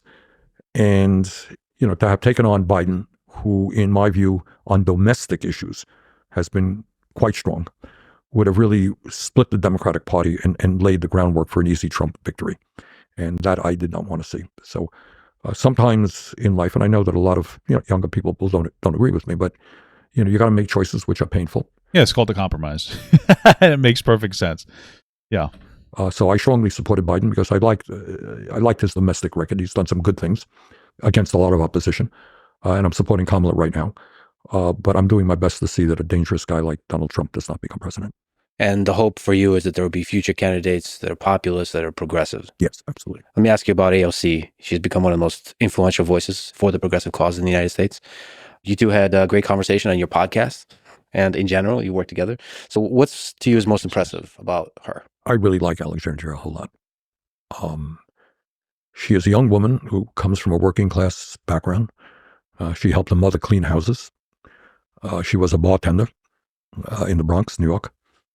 And I'm very proud that my campaign for president inspired her to run. And she ran on a progressive working class program. And she took on one of the more powerful guys, a guy named Joe Crowley, who was pretty high up in the Democratic Party. Nick Crowley. And she knocked on doors. She had no money. She did a very strong grassroots effort. And I appreciate that. So that's number one. I like what she stands for. She's incredibly smart. And she has that certain charisma that, maybe you're born with it, maybe you develop it. I don't know. A couple of years ago, she came up here to Vermont to spend some time. She and her partner, Riley, came up. And we were out in the street and people saw her. Is that a girl's name? Thank you so much for the small gut from, what is that? TYI think. You can correct me. I don't know what that is. Thank you so much for the small gut. Congresswoman, and she just smiled and she had an approach to people which was beautiful. I mean, it wasn't phony, it was real. But to be a politician, you got to know how to, you could be a great intellectual, but you can't relate to people. She relates well to people. And that's fair. So I think both from a personality perspective, from an intellect perspective. She's starting to grow on me a little bit. Slowly. I'm not quite there, but she's starting to grow on me a little bit. Yeah. From an ideological perspective, she helped create the Green New Deal concept. Green New Deal is a comprehensive proposal to address climate change and economic inequality, rapidly transitioning to 100% clean and renewable energy, creating millions of high-quality jobs, and investing in sustainable infrastructure. So my understanding of the Green New Deal, I'm not going to say I'm super educated on it, is that it was a little too much. I believe that we need to make meaningful progress towards reducing our carbon emissions for the safety of the world. And, just the air, carcinogens in the air. There are places that are around factories that are just, people have cancer, all of them, because it's just insane how close they are. Not quite all of them, but pumping carcinogens into the air that are killing people. It seemed like it might have been a little too much, but I agree with the fundamental concept of it. It will create new jobs. Doesn't necessarily mean that the restrictions are going to not burden taxpayers. When you tax, unfortunately, these unhealthy ways of operating are cheaper. And there's a conversation about quality of life for the entire American working class or people in general. It's a lot. It's very complicated. So my understanding was a little too much, but I'm for climate change. I'm for it. I want it to happen. No, I'm for regulations on climate change. The need to create jobs as we transform our energy system away from fossil fuel.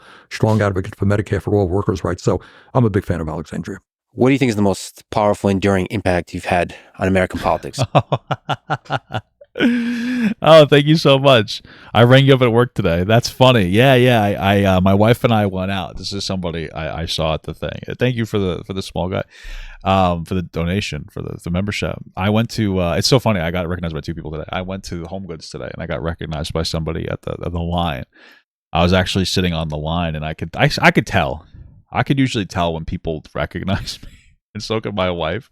And I don't say anything because what a weird thing for me to go, hey, do you know who I am? Like, right? Like, what an awkward thing. So I'm looking at this guy and I'm like, oh, I think he knows. I think he knows. And I can see him keep looking at me. And he's like, hey, are you, I think he said Papa Gut. Or he's like, are you on TikTok? I was like, yeah. Or I know, I think he said, I think I know you look so familiar. I was like, yeah, I'm on TikTok. He's like, Papa Gut. That's funny. And then there was another guy at the Lego store who recognized me as well. He's like, hey, are you on TikTok? And I was like, yeah, I'm Papa Gut. So it's interesting. I'm getting recognized more and more. His name is Thank You, I think. TY, I think. Okay. Yeah, I can't read. I'm fucking old. I'm getting older. I've been getting recognized more lately. I think it's because I've been putting out a lot of TikTok content. My short form does better than my long form stuff. not financially, but view wise, which is nice. It's fun to be able to be productively on TikTok.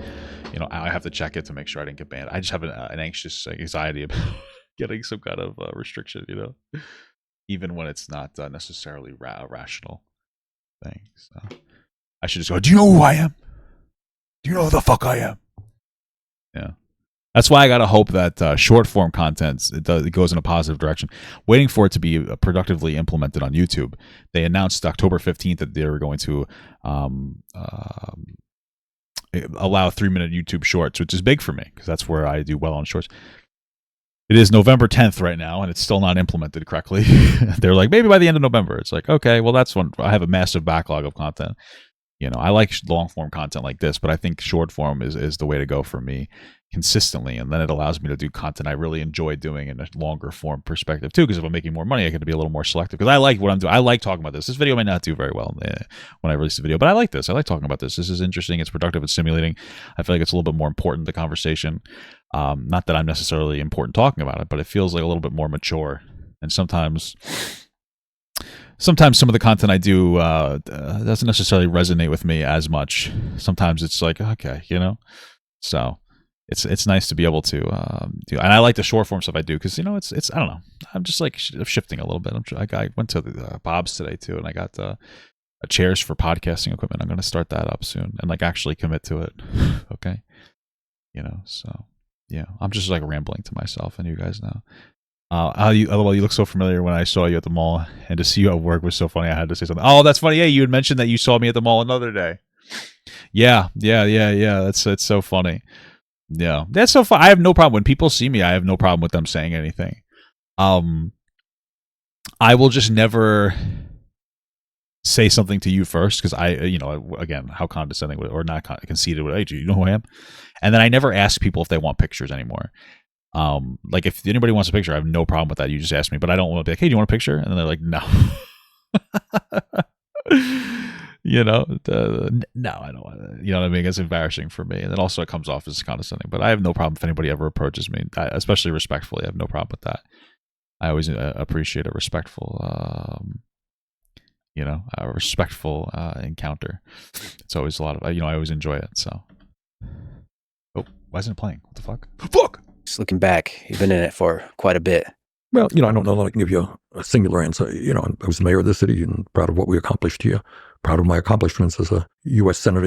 When COVID was devastating this country and we had a massive economic downturn, as chairman of the budget committee, I helped write the American Rescue Plan, which put a lot of money into people's pockets. We cut childhood poverty by 40% by providing a child tax credit. We kept hospitals going. We kept colleges going. Kept people from getting evicted. Helped get public health out there. People getting the vaccines. I'm proud of that. But at the end of the day, I think what I have shown is that the ideas, this gets back to the early part of this conversation, the ideas that I am talking about are ideas that are widely supported. Yeah. So I think it's more of the packaging needs to be done well. A little bit better packaging, I suppose, from people. Donald Trump says, "Oh, Bernie Sanders is a far left." It's like I'm some kind of extremist coming up. And that's all it takes is like somebody to kind of discredit you based on that. And sometimes that could have a rather drastically negative impact on your on you. Somebody's like, oh, if people just believe like, oh, he's just like this communist socialist, blah, blah, blah, blah, blah. And sometimes people will kind of lose their shit. And unfortunately, the productivity of the conversation kind of goes away, With ideas that nobody supports. Everything that I talk about, raising the minimum wage, healthcare for all, a tax system which demands the billionaires pay their fair share. Those are all popular ideas, but people didn't know. You got to run for president and have 20,000 people come out to your rallies and win 23 states. They say, well, maybe those ideas are not so crazy after all, and we've got to entertain them.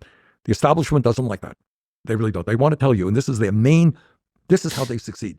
What they say, Lex, is the world is the way it is. It always will be this way. We got the wealth. We got the power, and don't think of anything else. This is the way it is. You have no power. Give up. That they don't say it quite that way, but that's really what the intent is. And what we showed is, guess what? Running an outsider campaign. We took on the Democratic establishment. We came close to winning it, and we did win 23 states. And the ideas that we're talking about are the ideas that working class people, young people believe in. Yeah, you showed that it's possible to win. And that's an idea that will resonate for decades. And out of that came dozens of candidates now in the House of Representatives, people on city council, people on state legislature who did win. So we mentioned about the worry. And there is a lot of productive and like positivity that comes out of people winning local elections. Those are probably generally going to be more impactful for you if you live in that area, of course. So that's a very positive thing. And those people are starting their careers as politicians and can have a very positive impact. And a lot of that can be because of Bernie Sanders. Of getting sick, the worry of life that many people in the working class are suffering from. But there's also the worry that we all experience of the finiteness of life. Do you ponder your own mortality? Are you afraid of it? When you're What a deep question. Like, I mean, yeah, for sure. It's so interesting because I know this is going to be another tangent, of course. I've never really thought about my mortality of my life until I met my wife. I say this all the time until I met my wife. And, you know, it's such a scary thing to care about dying now. I never used to care, you know. And it's just so interesting to me, like, that's what love is. It's so interesting. Love is a fear of dying, but also an excitement of getting older, right? What a juxtaposition, what a paradox. It's so interesting.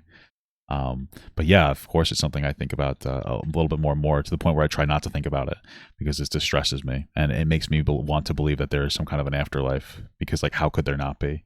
You know what I mean? Like, if there wasn't, like, there's no way that this could be it. You know, I don't care about the death part necessarily, but there's no way this could be it. There's got to be some way else that we you know, meet again, right? So you're 83, it does come across. All right. Yeah, of course I do. And Are you afraid of it? no, I'm not afraid of death. What I am afraid of, I think, is infirmity. I have been, knock on wood, this is wood, I think, reasonably healthy, with an exception. I had a heart attack 5 years ago. And what blew me away was that my body failed me for the very first time in my life. Jesus. That was stunning to me, that, you know, suddenly I was in a hospital bed. You know, I have a great deal of compassion for people as we speak who are in nursing homes, having a hard time walking. Maybe your mental agility is slipping a little bit. That's tough. That's what I worries get me. that. You know, we are all going to die, and you know, that's that. So I'm not afraid of that. But that aspect of getting older, and you know, that does concern me. That said, your mind is as sharp as any politician that I've ever heard. And also, just off mic, I should say that just the warmth that you radiate, and I deeply, deeply appreciate that, No, just as a thank you. human being. Well, if you're radiating that much more, you might have a condition. You know? So you still got it after all that, after all those speeches, after all those houses, after all of it, there's still the humility and just the sharpness. I wonder where it comes from, because like, he is so fucking old, but he is so sharp and he is so on it, and he speaks so clearly. It's insanely impressive. It's crazy. I wonder where that comes from. Like, how do you stay so sharp? I wonder, I mean, you must just continuously stimulate yourself. I mean, he never retires. You know, I've heard stories, especially of men, for some reason, when they retire and then like they die within a couple of years. They lose like value to their life. And maybe part of that's because women maybe can have been socialized to some degree of taking pride in their home in a different way, and they keep up with it more and they keep busy, you know. But I don't know, like, men especially fucking crash out. And so like, that's one of the things. Do I ever want to retire? Like, I don't know. I just got to keep the brain going, I feel like, sometimes. The wit is all there. So Bernie, yeah, like I said, I wish you would have ran this year, but I also Maybe wish he's just healthy. Yeah, but how do you stay healthy? That's the conversation, right? that there's future candidates. Yeah, that and there will be. I absolutely do it. I think, you know, you asked about my legacy, and the idea that there are wonderful, really, really wonderful people who are now got involved in the political process and are fighting for justice. That's a great legacy. What gives you hope about the future of this country, about the future of the world? You know, sometimes one can become very cynical. You look at the terrible wars that are going on right now. You look at the divisiveness in this country, the ugliness, the poverty. You look at climate change. You know, you get depressed from all of that. But I am lucky in this sense, in that I've had the opportunity. People often ask, what inspires you? How do you keep going?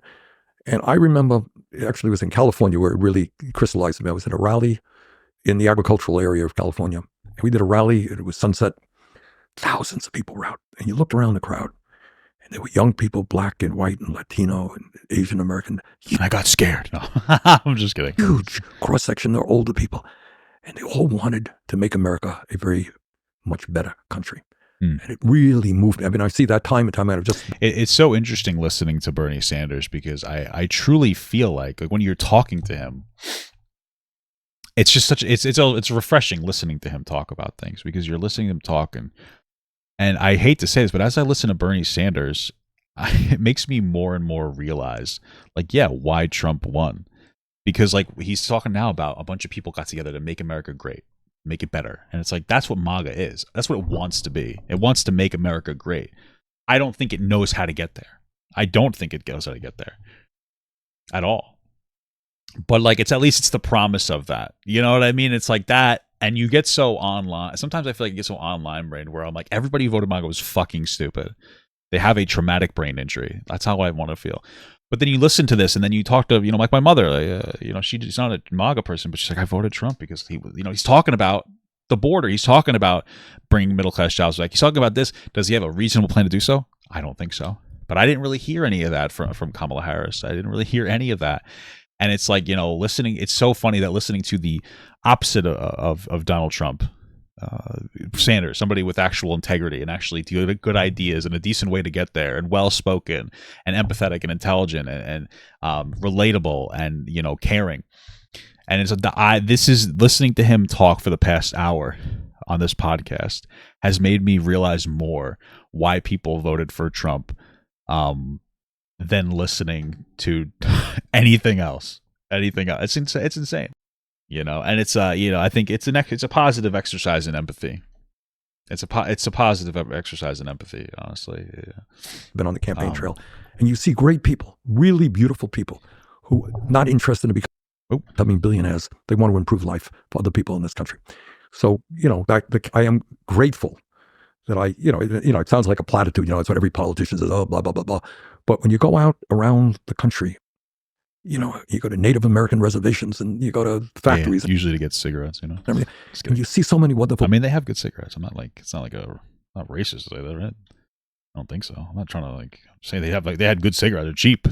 People, I have been able to see things that many others have not. Been to every state in the country, and that inspires me. I share their optimism. I share your optimism. Bernie, I've been a fan for a long time. It's a great honor to speak to you today. Thank you so much. Well, thank you very much for what you're doing. Let me just say a word about what you're doing. Okay, let's return the compliments here. I think there is a growing dissatisfaction with corporate media. And not because it's fake news or the reporters lie all the time. That's nonsense. They don't. But I think people want... I would say that a lot of times there's a there is a general telling of the truth with some unfortunate rhetoric attached to it, like the sensationalization of the news. They'll tell you a fact, but they'll wrap it in a message, and that message can be deceptive, right? Like you'll hear things depending on what it is. Like I said before, like Joe Biden created a bunch of jobs, right? He's like, he did create a lot of jobs, but then you look at it, it's like, well, we came out of COVID. It's kind of expected to create a bunch of jobs, right? Or Trump will say oh, the Democrats, they have a bunch of people pouring through the border. And it's like they have an open border policy because they got rid of my border policies, but his border policies were implemented because of COVID, and the numbers were so inflated because there was such a backlog of people that wanted to come in. They couldn't because they were having COVID to seek asylum. It's not illegal people. It's asylum seeker. So you could look at there's facts, and then there's what you do with those facts, and it's so interesting, And that's what you see a lot out of media. Sometimes you have outright lies, but you see a lot of that from media, and that's kind of what it is. And it can be refreshing listening to somebody who doesn't necessarily have, or is trying, even if they have a bias, because I've seen Lex have a bias before. Who doesn't? Trying not to have a bias. You know what I mean? So, folks really talk about in a calm manner about some of the very important issues which are not discussed in corporate media. And I think that's what you and some others are doing. So I thank you very much. It's a very important service to the country. And thank you from a mayor perspective of creating a wonderful town. And I look forward to looking at the fall leaves, walking around I didn't quite create the leaves. Yeah. I did create some other things. Okay. Thank you so much, Bernie. Thank you, Lex. All right. Yeah, man, I liked that conversation. It was nice. It was just a nice conversation. Oh, it was incredible, some would say.